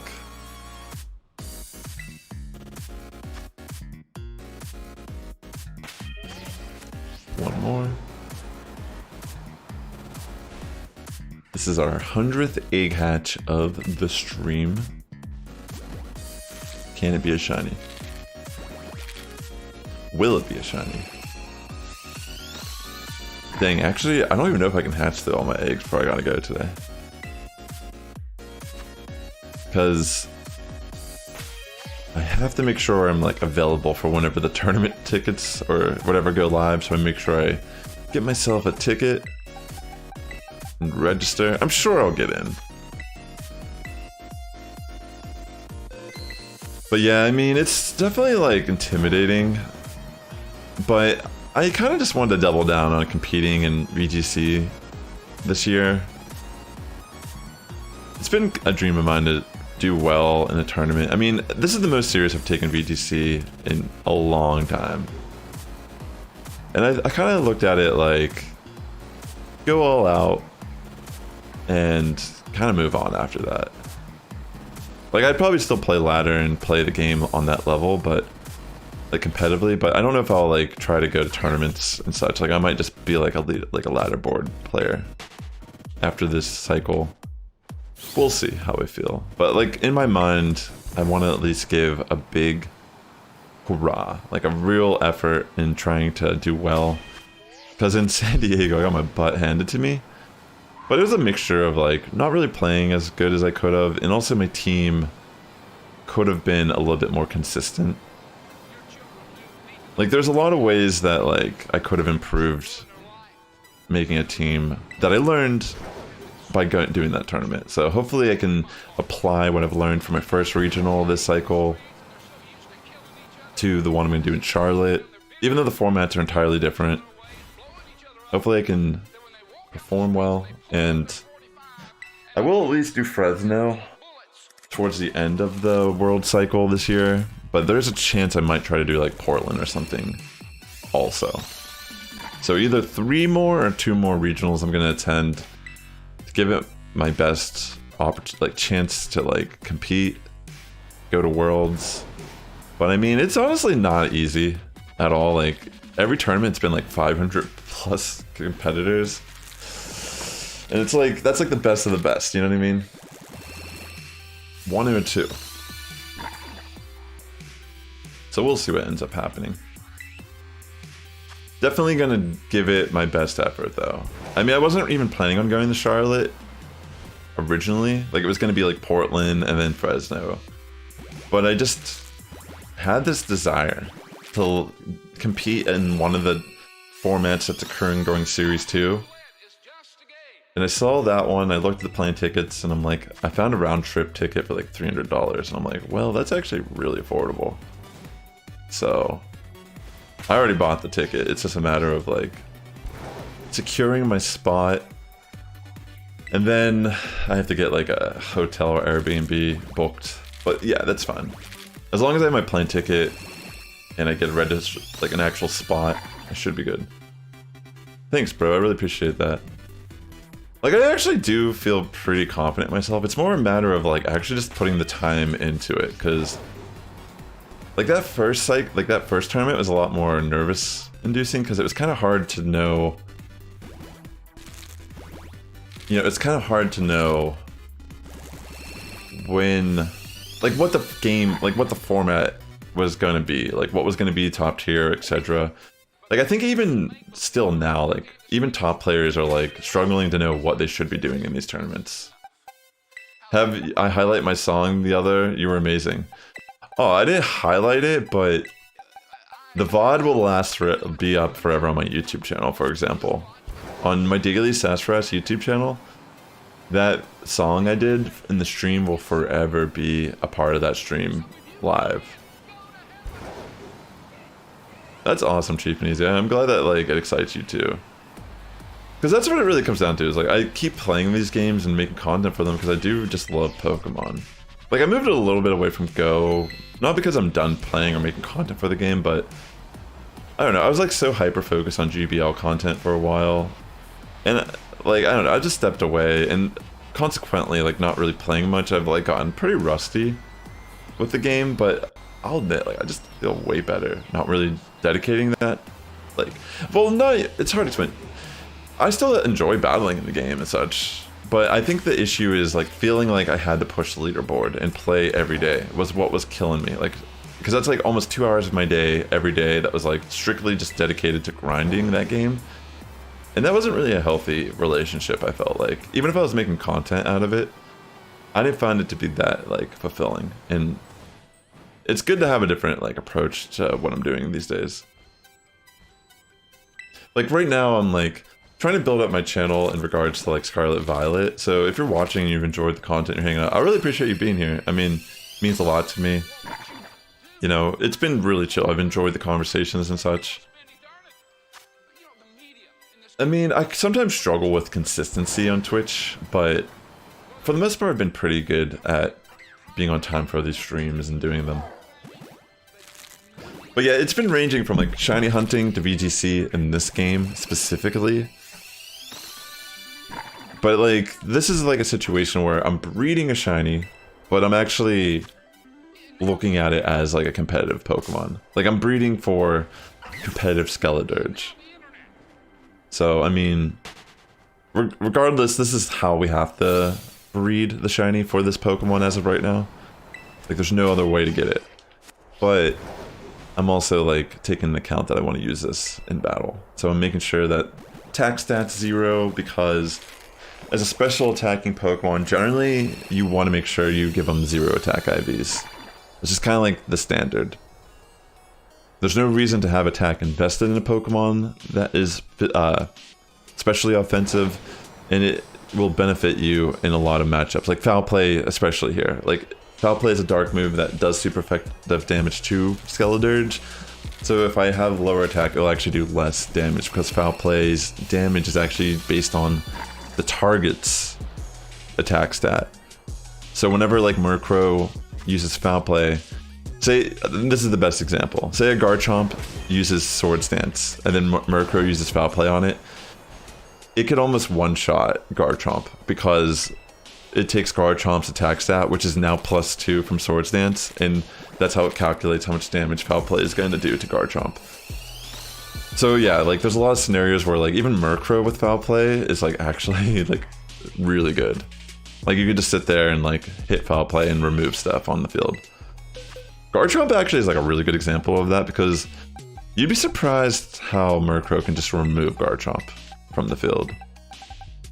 But I mean, Series 2, it's a little bit different. I mean, Murkrow still has play. It's fallen off a bit, but even like Garchomp, I feel like has kind of fallen off a bit, even though it still is a good Pokemon.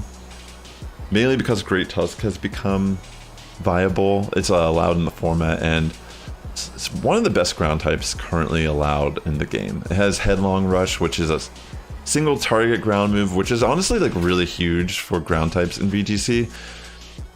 Like the thing with like Garchomp is your main ground move is Earthquake, but then because it's Earthquake, you kind of have to synergize it with Pokemon that protect or Pokemon that have telepathy or levitate or flying Pokemon, things that can't be hit by the Earthquake. But with Great Tusk, you don't even really need to worry about that. You can just single target and pair it with like virtually anything. So yeah, while Garchomp at times you kind of had to like synergize your team slightly different to consider that you're going for Earthquakes when it's on the field. It's really cool to see like something new come into play.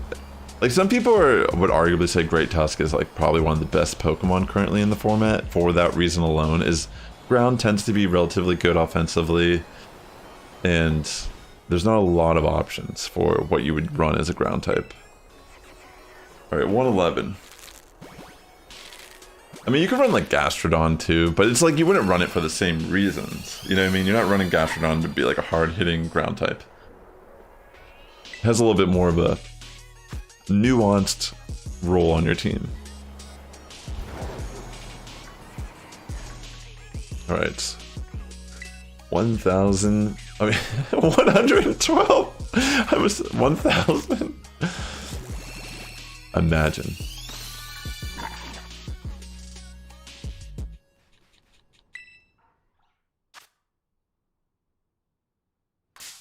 That is true, Reverse Dawn. I personally think it's always worth it, just because, like, you know, there's like your attack damage from getting hurt in confusion's also based on your attack stat. I mean, it's so minuscule.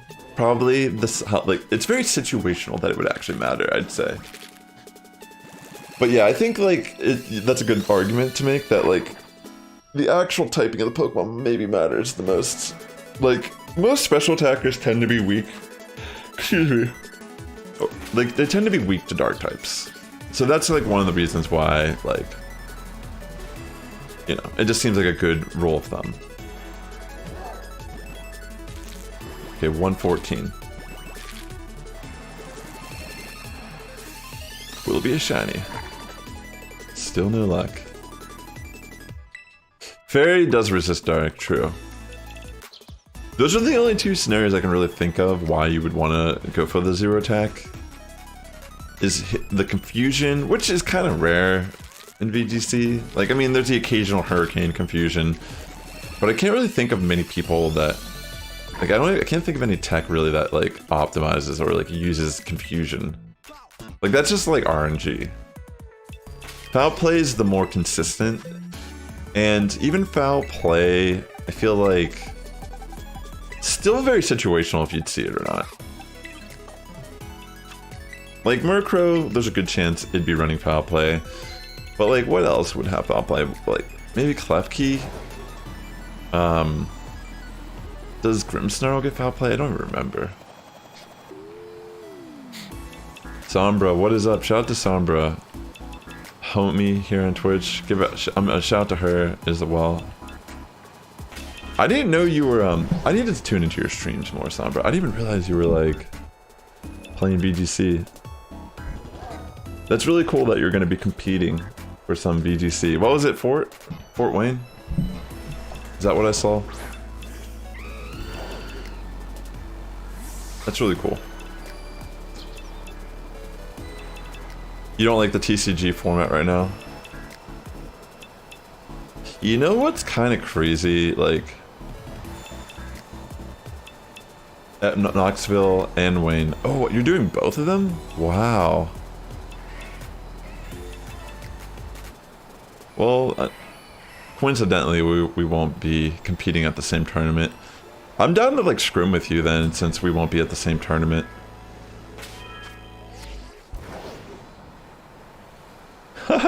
Cheap and easy. Hey, I mean, it's always possible.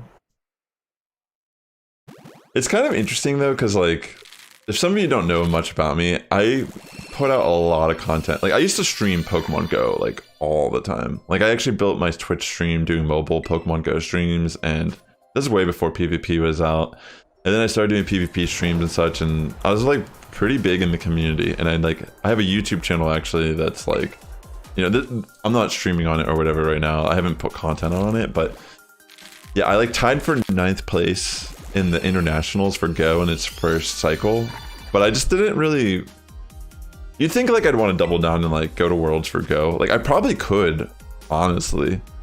Like it's probably my better chance to go to Worlds is actually compete in Pokemon Go, but I just like don't really want to. It's like hard to explain, but like there was a very interesting thing that occurred over the past couple months. There was like before Scarlet Violet came out, they were still doing a cycle for this current Worlds, but there wasn't a VGC format. And there was a guy who was he was actually a VGC player who switched over to Go, and he actually topped and he got to invite the Worlds. But like there's people in the Pokemon Go community, and this is maybe a part of why I've kind of like pushed away from making content for the game a bit. Like there's people in the Pokemon Go community on Twitter like trying to say stuff like, how can we let someone who plays VGC come into our game and top the tournament? Like that just makes our game look bad and all that. Like they were just like trying to make it seem like, it's hard to explain. Like you can almost like assume like they were trying to say like our game, how can like we let, like they're trying to say that the competition at this tournament was so bad that this person came in and just like won. Like there was no real good players there or whatever. Like if there was a good player there, they would have stopped this from happening. And I thought it was like very interesting that they were trying to like frame it like this as someone who like plays both, you know? Because I honestly think Pokemon Go PvP is so much more limiting and easy. Like it's not that it's easier, it's just like there isn't as many options. There isn't as much diversity in the game. Like it's more about just mastering counts and like type, like, you know what I mean? It's like, as someone who could go to Worlds in Pokemon Go and doesn't want to, like I just found it extremely like interesting that there are like these people who, I assume Pokemon Go is their first Pokemon game. Like that's kind of like what I think. Like that's where these opinions come from. But it's like, bro, you could not, I promise you that you could not just go from Go to VGC and top cut a tournament. But like it makes sense to me that someone who plays VGC could like switch over to Go and top cut a tournament. Because it's not really, it's like Pokemon Go barrier to entry is more about who plays more. Like obviously there's like skills still, like, you know, counting, blah blah blah. There's still a skill set that's required. It's a different game. But my point is like there's still like a big barrier to entry with like XL candy and finding the right IVs of Pokemon and such, because it's not like how in this game where you just buy one version of the game and then you like, you know what I mean, you can do shit. I mean, like, I'm not gonna sit here and criticize it for being a tap game, because as someone who's played both, like I do think like there's value in the game, in the format, and I do think there is a competitive element to it. But like one of the reasons why I stopped making content for the game is because I got bored or like tired. Like I feel like anyone can like just start being a Go content creator and like rise to the top if you're just consistent enough.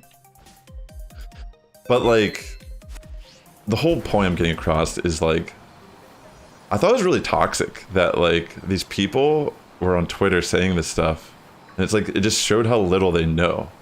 And I'm like, you're representing this game? Like, and understand, like they're really not. Like Twitter is like, if you delete Twitter from your life, you will never see this negativity in your life. You know, it's like Twitter is a case of people being chronically online. Like I usually don't tweet or go on it that much. Like there's people that can be funny, like Sombra's pretty entertaining, like your tweets are funny on Twitter. But for the most part, Twitter's toxic. Like it's just angry people just trying to like yell And if they only knew that, like, you know what I'm trying to say?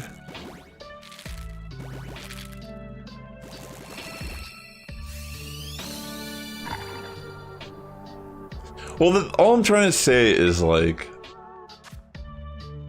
I think it's like a unique scenario. Like, I think the person that did end up winning, like, they were clearly a Go player too, but they just like VGC more.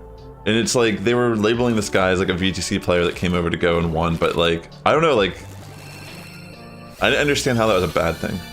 Like, you know what I mean? Like, I honestly didn't understand what the person was trying to get at. It's like they were like, it's like there's supposed to be some rivalry against like VGC and Go, or like Go versus TCG or something. I'm like, these are all completely different games. Just because they all share the same IP, they're not the same games at all. You know?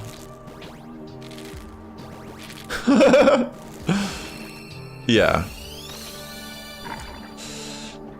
Yeah, I mean, like, let's be real, like, most of the Pokemon games don't even really have a really big esports scene. Like, even VGC and TCG that have been around for so long don't even reach the level that, like, other games get to. Like, the only reason why these tournaments and scenes exist still is just because Pokemon Company has so much money.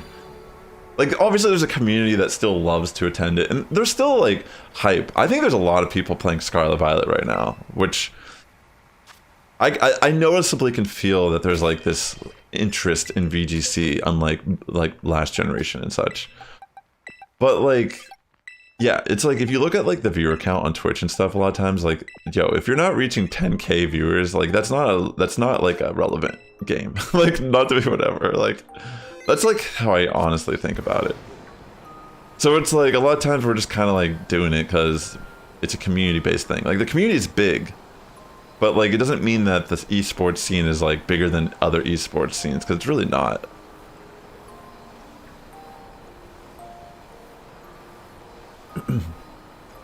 Yeah, like, what I'm trying to say, too, is, like, Go is just, like, Go is a lot of times, like, based on IVs and min-max of, like, IV spreads and such, which is very much out of the control of the player, unless you're, like, a spoofer. But in Pokemon VGC, a lot of times it's more about the creativity of the team. Like, it's not about, like, the exclusivity of something that you can't get. Like, there are elements about it, but, like, Pokemon's been pretty good at, like, making competitive Pokemon way more accessible, like, with bottle caps, changing nature. There's a lot of layers to it.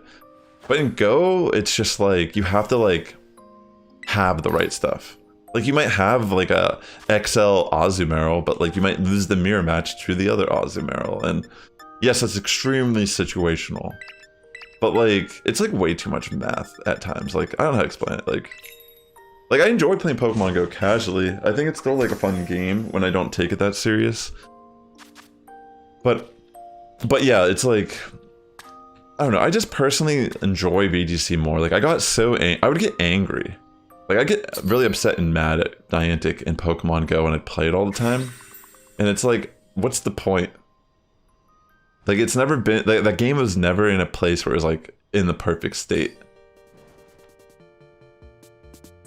I mean, the thing about Twitter is, like, there's a lot of takes that could, like, get under your skin, but it's like, you have to, the reality is, it's just, like, such a microcosm. It's the vocal minority.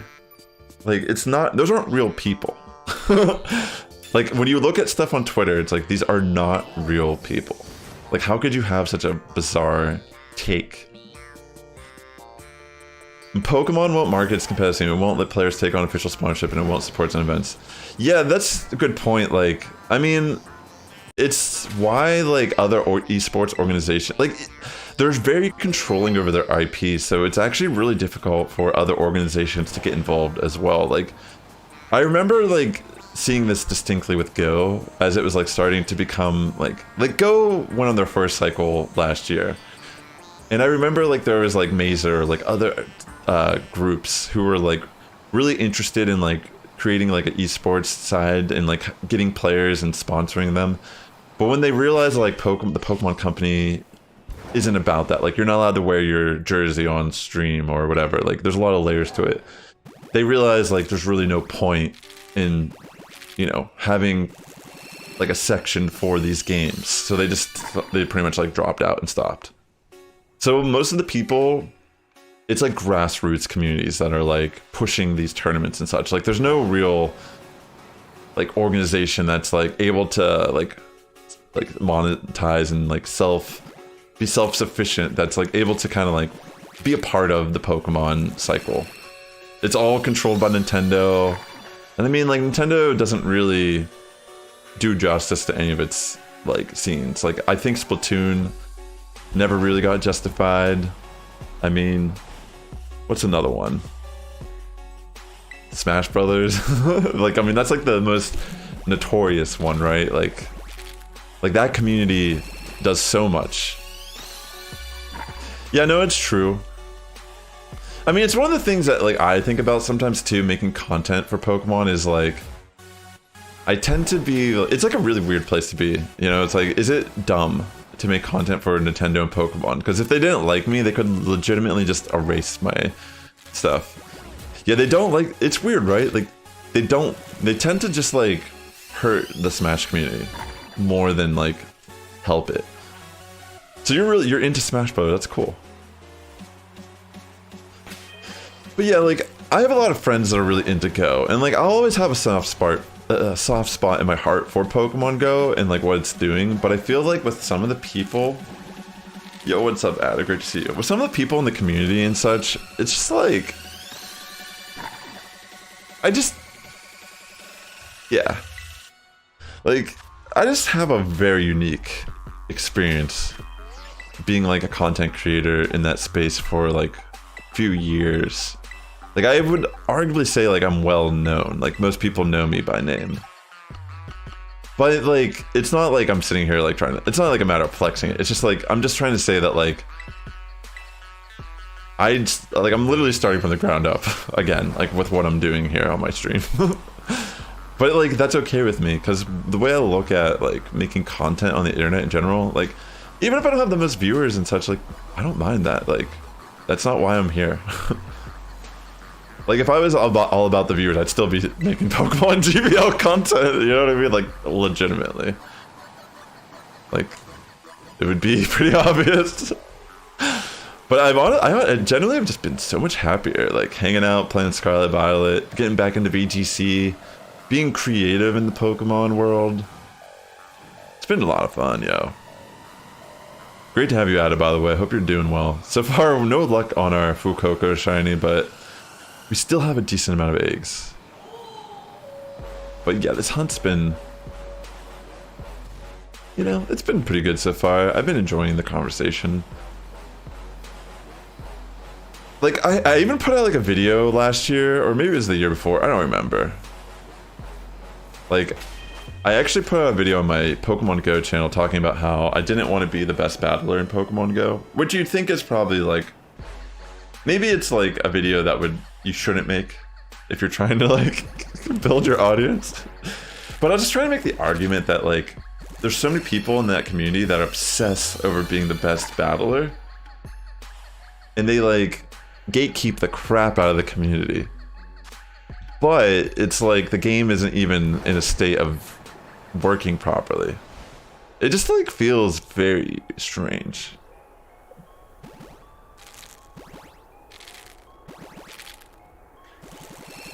All right, another egg. But yeah, Pokemon itself is just kind of an interesting franchise, and Nintendo itself too. I mean, they're all like very strange. Let's go egg 1 and 2, please add it now.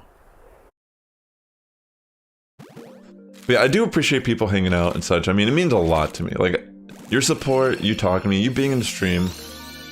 That's how it like happens, you know? That's how it all works its way out eventually.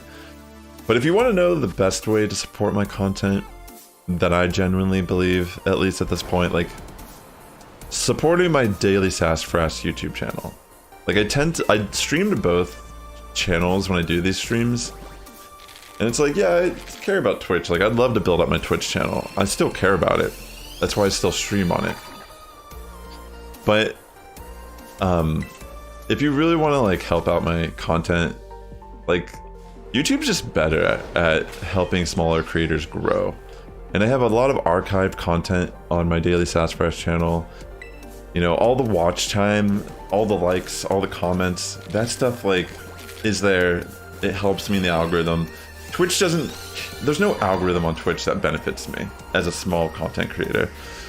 So like, I understand if you're on Twitch and you don't want to go over to YouTube, it's fine. Like you can, as long, if you're just hanging out here, like, I mean, you're still like doing like the best that you could possibly, you know what I mean? Like that's still like a lot. And like, I really appreciate that. Like, I'm not going to ask you to like change your preferred platform or whatever, but I'm just letting you know, like, the best way to help my content grow is to follow that channel.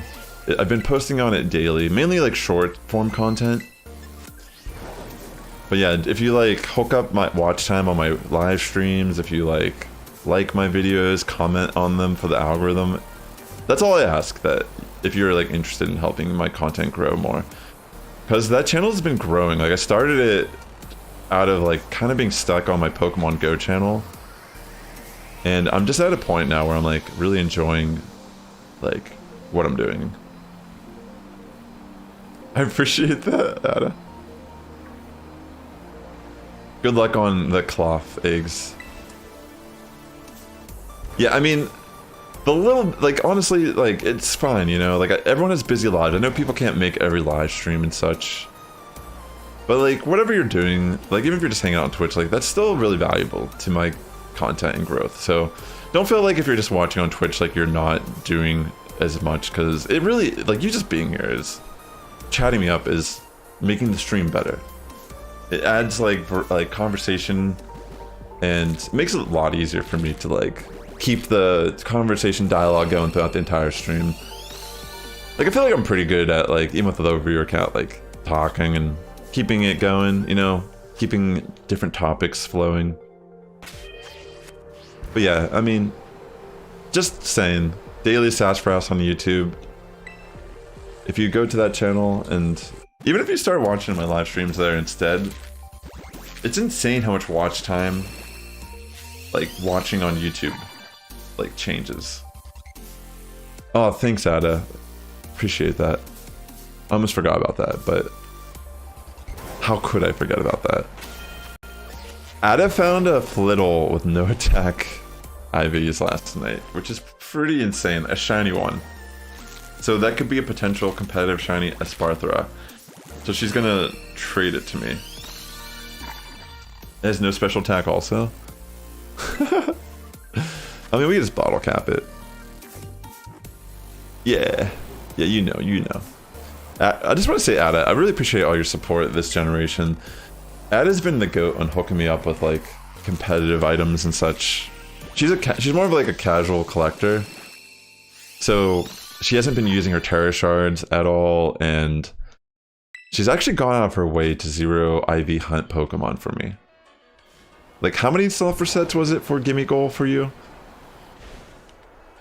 Like, that was, like, such a, like, you putting in that effort was so clutch.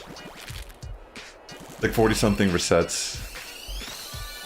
I really appreciate that work, honestly. Having a zero attack Golden Go in my inventory is, like, super valuable. I mean, there's a really good chance I might run it on one of my teams for the tournament too, in Series 2. I didn't run it on my team Series 1, but I did run it on teams on the ladder. I just didn't really end up using it. Alright. We have a lot of eggs still. That's intense, Ada. Like, for real, like, honestly, you don't have to do any of that, and it's like, you know, it's people like you in the community. It doesn't matter how many viewers I have. The fact that I have someone like you in my community is just insane. So, yeah, it's like, people obsess over numbers. Like, I know Twitch is a popularity contest for sure. But, I mean, like, I just think the quality of the people in the community is what matters. Like, there was someone in my community that was here, like, there was, like, I've even banned people who, like, think of being, like, a low viewer count, you ban someone who's been there for a while just because you just realize are just toxic, you know? Like, there is someone in my stream that used to be in my stream for years, and I just started to realize, like, this person garners attention through negativity. And I just had to ban them, because I just got sick of, like, that type of behavior, yo. And I feel like when people are negative like that all the time, it, like, really, like, reflects on the streamer, and also, like, pushes other people away. You have 4 water type outbreaks. Ooh. Yeah, Ada, you're definitely a big help. Yeah, the gaslighting, oh my gosh. I mean, that just shows the true colors when you call someone out and like they just gaslight you like that.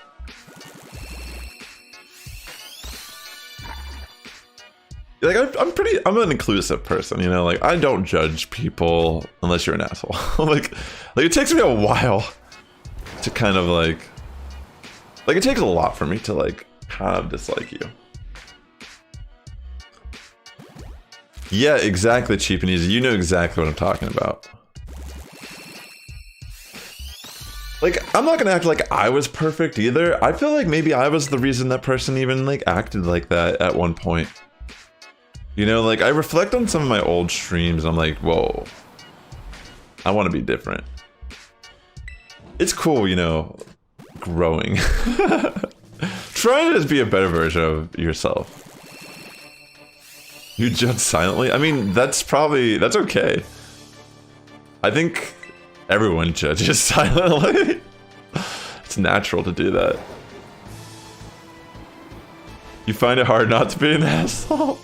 I mean, understand, like, I love confrontation. I love arguing with people. But, like, on the internet, if someone comes into an argument with an illogical, like, point to begin with, you're not gonna, like, change their mind with logic. So there's no point in engaging into something like that. I mean, it's one of the reasons why I deactivated my Facebook years ago. I realized I was spending so much time on Facebook trying to share my opinions and convince other people. And it's like, you just blink of an eye, you're hours into this and you're just feeling like crap and you're not getting anything out of it. You're never gonna change this person's opinion. So it's like, you're just wasting your time, and yeah, that's like what it comes down to.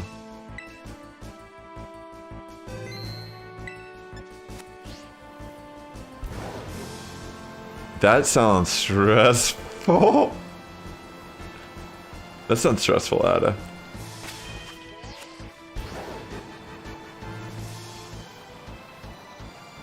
But yeah, for the most part, I just feel a lot better lately. Like, these have been some of my favorite streams in a while, just kind of hanging out and chatting. And I just feel lucky to have the people that have stuck around through everything. You know, I see you, I take note, and even like the other streamers, like, I gotta hand it to you, like, really appreciate your support and such. Just how it goes sometimes.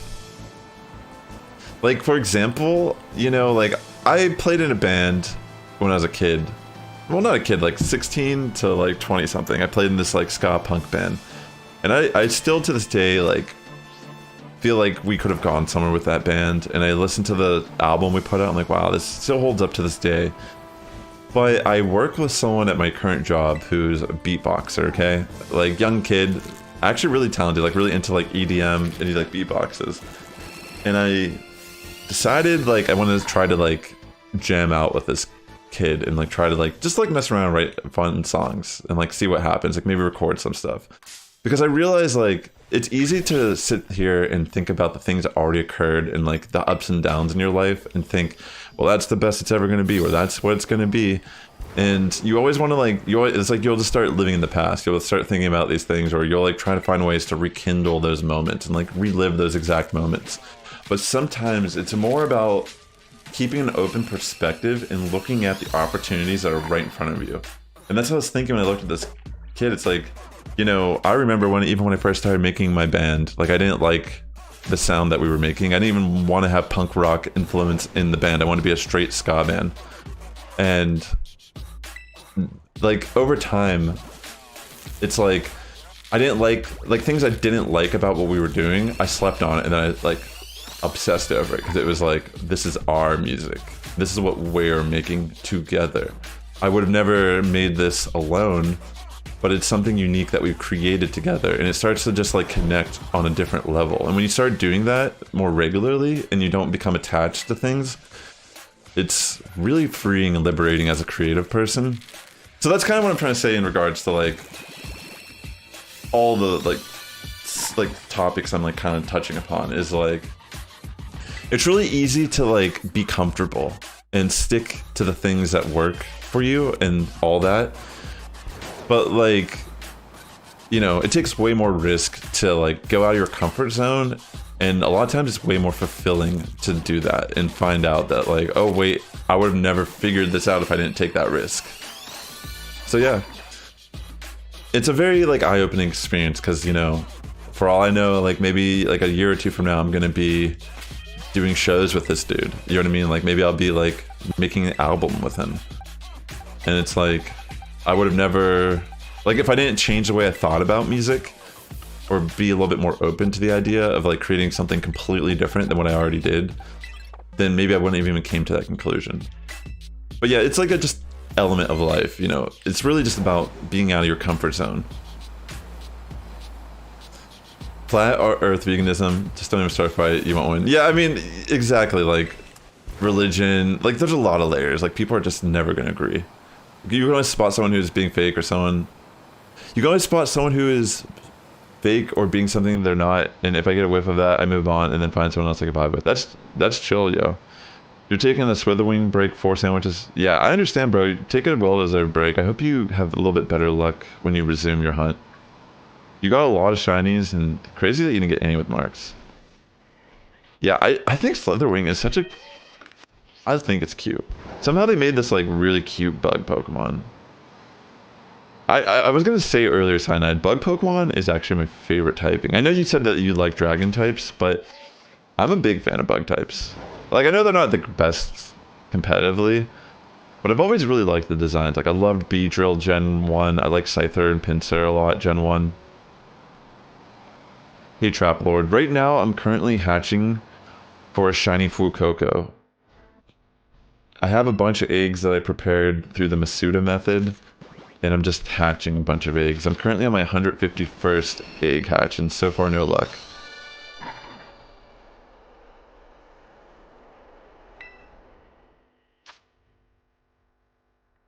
Yeah, it's a... Yeah. You wish it was Bug Dragon? That'd be interesting. I mean, I wonder what the first Bug Dragon Pokemon might potentially look like. Yeah, I have shinies. I don't have a shiny Fuecoco yet. Yeah, there's definitely a lot of bugs in this game. I have a decent amount of shinies so far in the game. Well, let me see if I need to make another sandwich. Okay, I have 11 minutes. What dragon? I actually randomly caught a shiny Minky today when I was like running around hatching eggs. Just there was a pack that spawned. I don't really have any I could just give away.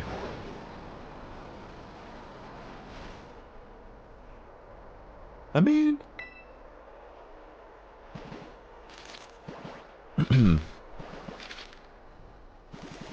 alright. No shiny here.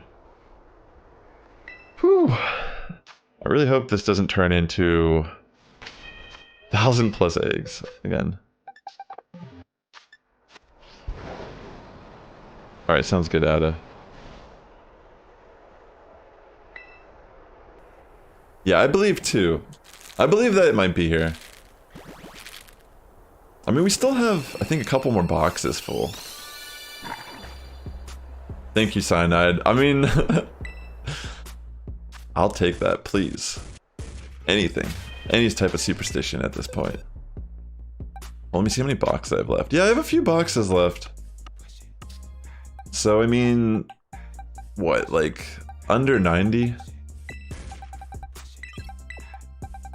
So I mean, still a relatively good chance to hatch a shiny before the end of the stream.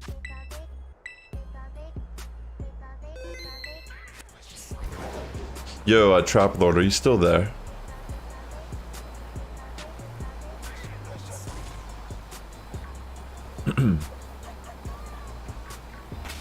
Let's see. Yo, okay, Cyanide, that sounds like a good evening. Thanks for hanging out in the stream and such and chatting me up. I hope you and your girl have a wonderful time going out for some drinks tonight. Take care, friend.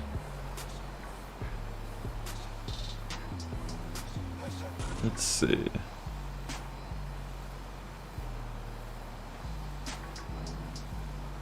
Fairy normal be pretty good type. Does that exist yet? Oh yeah, Jigglypuff. Jigglypuff is a thing. Wigglytuff. I actually was working on a Parasong team with Evilite Jigglypuff. Like, that's the thing, like, the team that Wolfglick ran, he's running the Screamtail, but I actually was making a team that was with Jigglypuff and not Screamtail. But then I saw that, it was so crazy how that happened. Like, he ended up, like, I had no idea that he was gonna, like, do that. It was, like, around the same time I was building it, but, yeah, I don't know. Like, they're not the same teams, but... yeah, I didn't want to run Screamtail. I don't know, I didn't really look at it on a micro level. Like, I probably should have looked at it a little bit differently. But it was mainly because of the typing.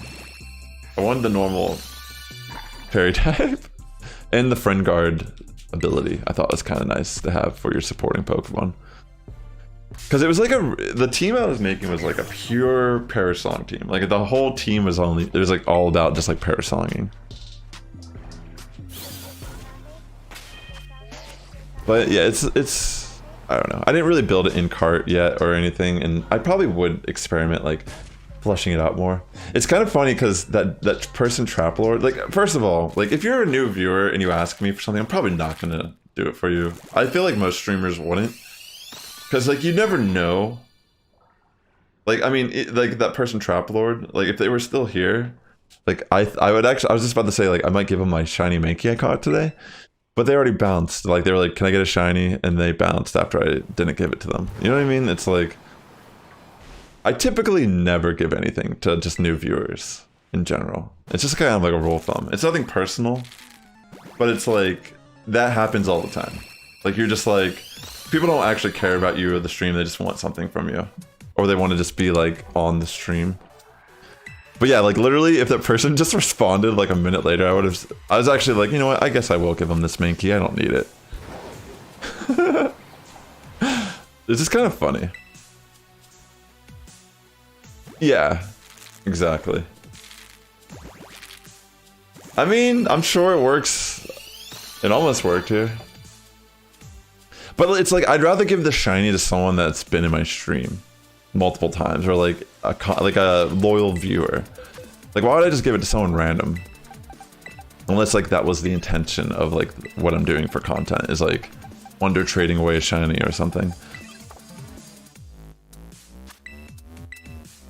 But yeah, it's whatever. I mean, it's just kind of funny because I was actually like, it wasn't even like a minute, and I was like, okay, maybe I will give it to them, just because, like, why not?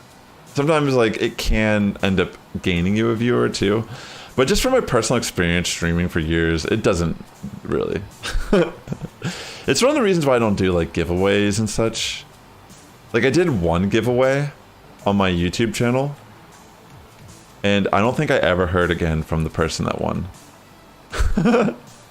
Like, they could still be subscribed. I mean, there's still a chance that they're like a lurker and they like are subscribed, but more than likely, you invite people that just subscribe to enter the contest, and they don't actually care about the content, which in turn hurts your content, if you ask me.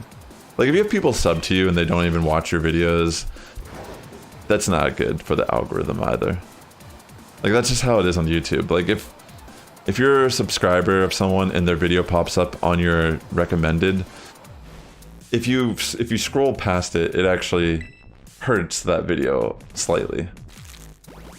So if you do have a favorite creator, I'm sure you don't even like think about this. Like, did you ever think about like creators that you don't follow, how they constantly get recommended to you? It's because you constantly click on them on the recommended page. Like even things you're subscribed to on YouTube. Like I never really look at my subscription page these days, but like even if you're subscribed to someone, it doesn't mean that it'll come up on your recommended page. It's very interesting. No shiny yet. Wow, I'm sorry, bro. What time is it? It's 3:37. So the thing is, I can't really stay on crazy long today because I have to be ready for the announcement of the tournament. I'm going to be competing in Charlotte, North Carolina next month for VGC. And today the signups are going live. Just want to make sure I get a slot because I already bought my plane ticket. I mean, granted, I might be able to get a refund if I couldn't get a slot, but yeah, we'll see what's up. 163. Still no luck. I really need to use the restroom. The coffee today, it's kind of hitting me. You know, if I had more people in my community that were into VGC, I'd like consider doing like tournaments and such. Like, but then maybe I could like host some online in general, and like maybe that's how I could build up my content. Also, is by hosting VGC tournaments. I mean, it is possible to do that, and it's like it would also warrant a lot of practice for people who are trying to do open sheet tournaments right now.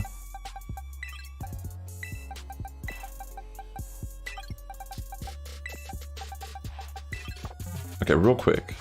Let me see if I need to make a new sandwich. If I do, I'm gonna hurry up and use the restroom before I do that. Okay, I have 3 minutes. I'll wait until the sandwich is done. And then we'll head off and do that.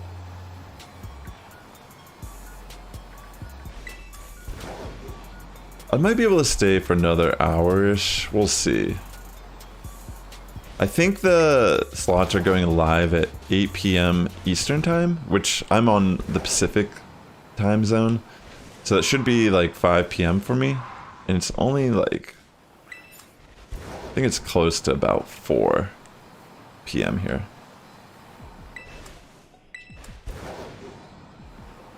So yeah, we'll see.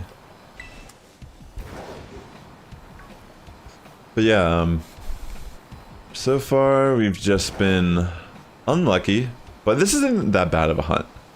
If we can hatch all of these eggs today and manage to get the shiny, then this is a good hunt. If by chance we do not hatch the shiny today, then Saturday we're going to resume our hatching. Alright, 166. Another egg, another day. Okay, no shiny Fuecoco there. 4 more in this batch.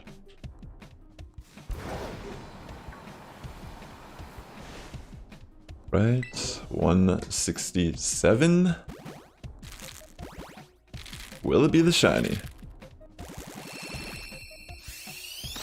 Yo, why not? I love that, man. Just yelling his name randomly. Why not? 168. PhD, welcome back, yo. Okay. 2 more eggs in this batch, and I'm gonna use the restroom real quick.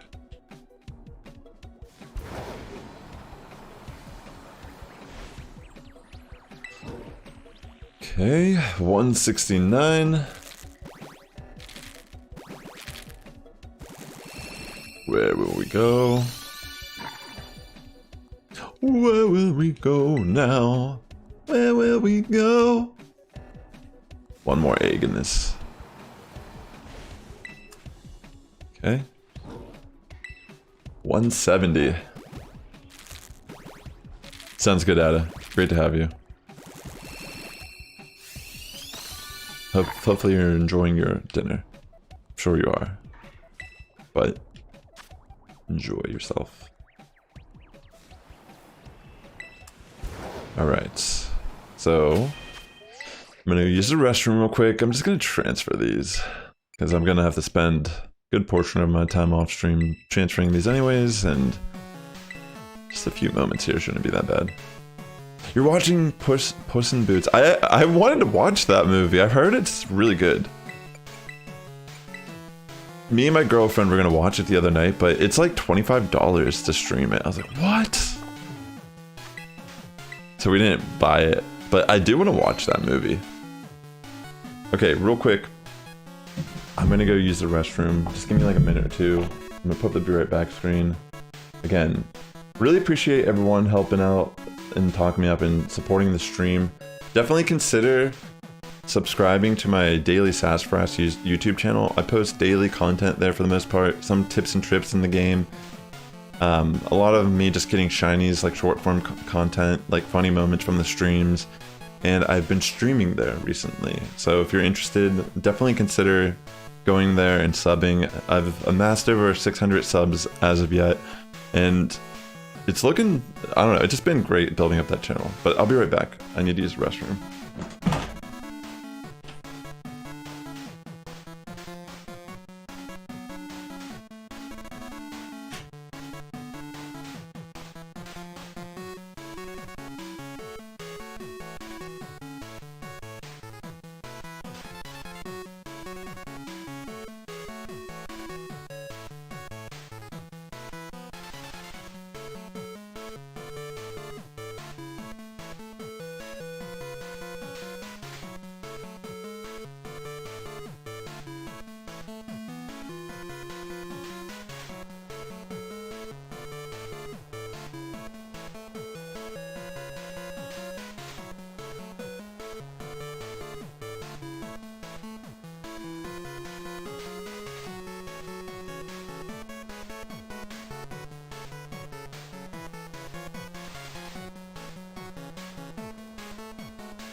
Alright, I'm back.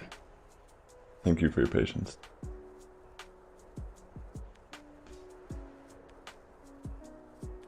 Very, very Toad. Your stream is the best stream. Alright, PhD. Take care, friend. Have a great rest of your day. Okay.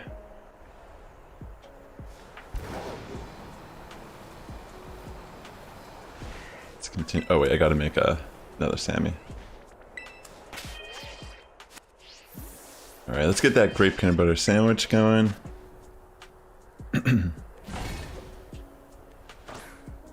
Let's get it. Also, I realized in my last stream that I couldn't see Twitch redemptions for like seeing the chat stuff. I don't even know how long I've been missing them, but now I can see all that stuff where I'm at in OBS. Thanks, PhD. I gotta work tonight, so I'll need it.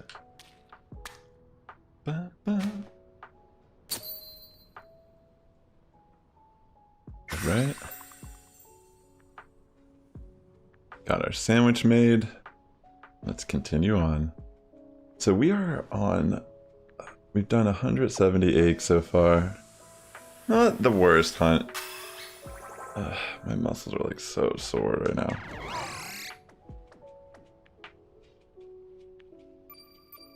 Alrighty.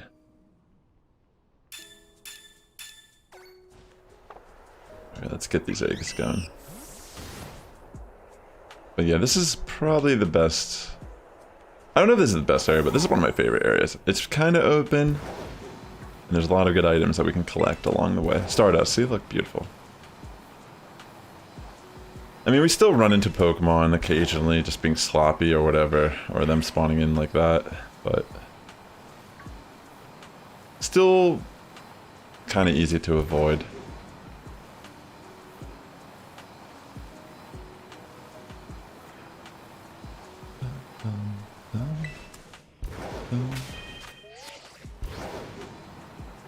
Yeah.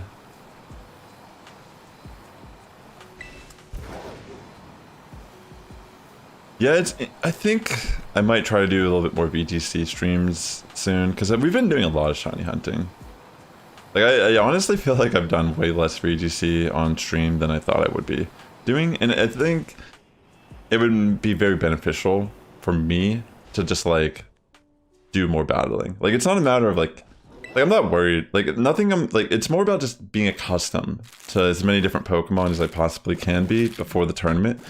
That way, I can know how to play around them better. Like, but I think that's the best way to get good, is by playing the Pokemon you're scared against. Like, use them on your team, and then it becomes more obvious, like, what you should be doing to beat it, because that's what your opponents will be doing, or trying to do. You know what I mean? It's like you can kind of, like, really improve your gameplay by, like, playing all types of different archetypes and such. Like Hard Trick Room, Tailwind, Balance Teams, Perish. Like, even having a good team could just come down to you being a bad player. Like, not like, you know, maybe not even necessarily just being a bad player, but just making the wrong plays. Like, Pokemon in general that you don't use, it takes time to really see what they can do. Like, there's a big skill ceiling in this game. Because, like, yeah, you could just go 252, 252, but that's generally not the optimal way to play Pokemon.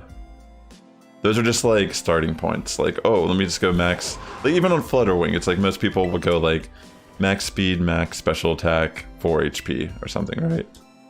But, like, what about the Fluttermane that doesn't care about winning the speed tie, but then has booster energy instead?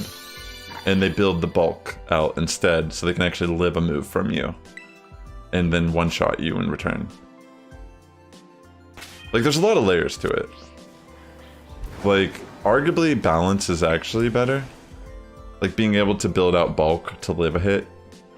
To live. And not just go for max attack or special attack. It depends. It's all very situational. You wish you could watch it for free. Yeah, that's what I was hoping with the movie too. Because we have Amazon, but you have to like still spend money if you even have the streaming service, it looked like. Okay. Still nothing.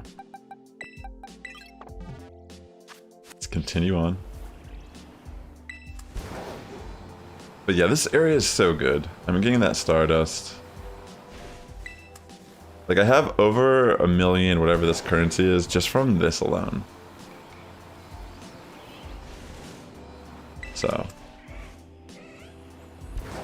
Still relatively a good time. Like, I feel like even if you just wanted to come here to get... I mean, maybe it's not the best way to grind money. Maybe you'd make faster money just by doing the endgame tournament thing. Yeah, more than likely. Yeah, you definitely would. What am I talking about? I mean, we're multitasking here, so it just benefits. You know, we have to hatch these eggs to see if we get a shiny. But we're making money slightly, I guess.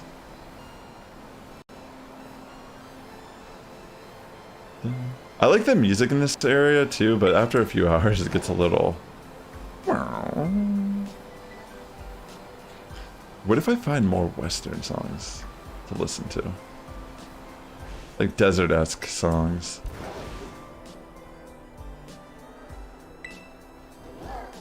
Yeah. Well, people use a turbo controller that auto presses A to go AFK and farm money. The Whiskey Child songs. True.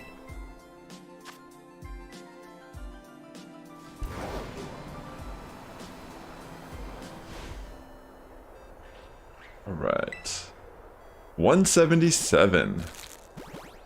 Will this be a shiny?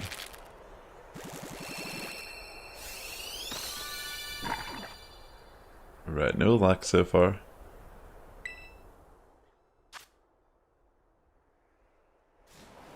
We have 3 more. Or no, 2 more, excuse me.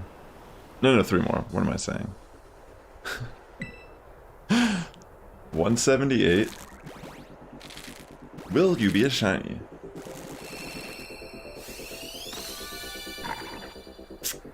No luck. Uh-oh. What-oh? What will I ever do if I don't get it on these next 2 eggs? I don't know if I can ever smile again. 179.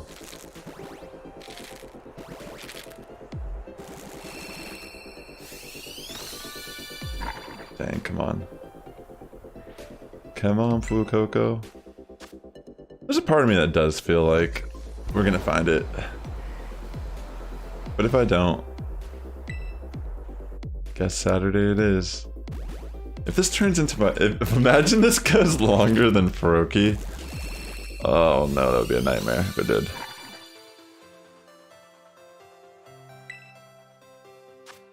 Come on. Come on, game. You know I did this right. These are the top tier Fuecoco. Bred for optimal special attacking needs. Alright. So we have, what, like 56 more eggs? That's like half of the odds of shiny. So, I mean, we'd still have to be lucky to hatch it within that amount of eggs, but at the same time, that's more than enough eggs for it to be a shiny. Only one of these eggs has to be the shiny. They all have the exact same odds.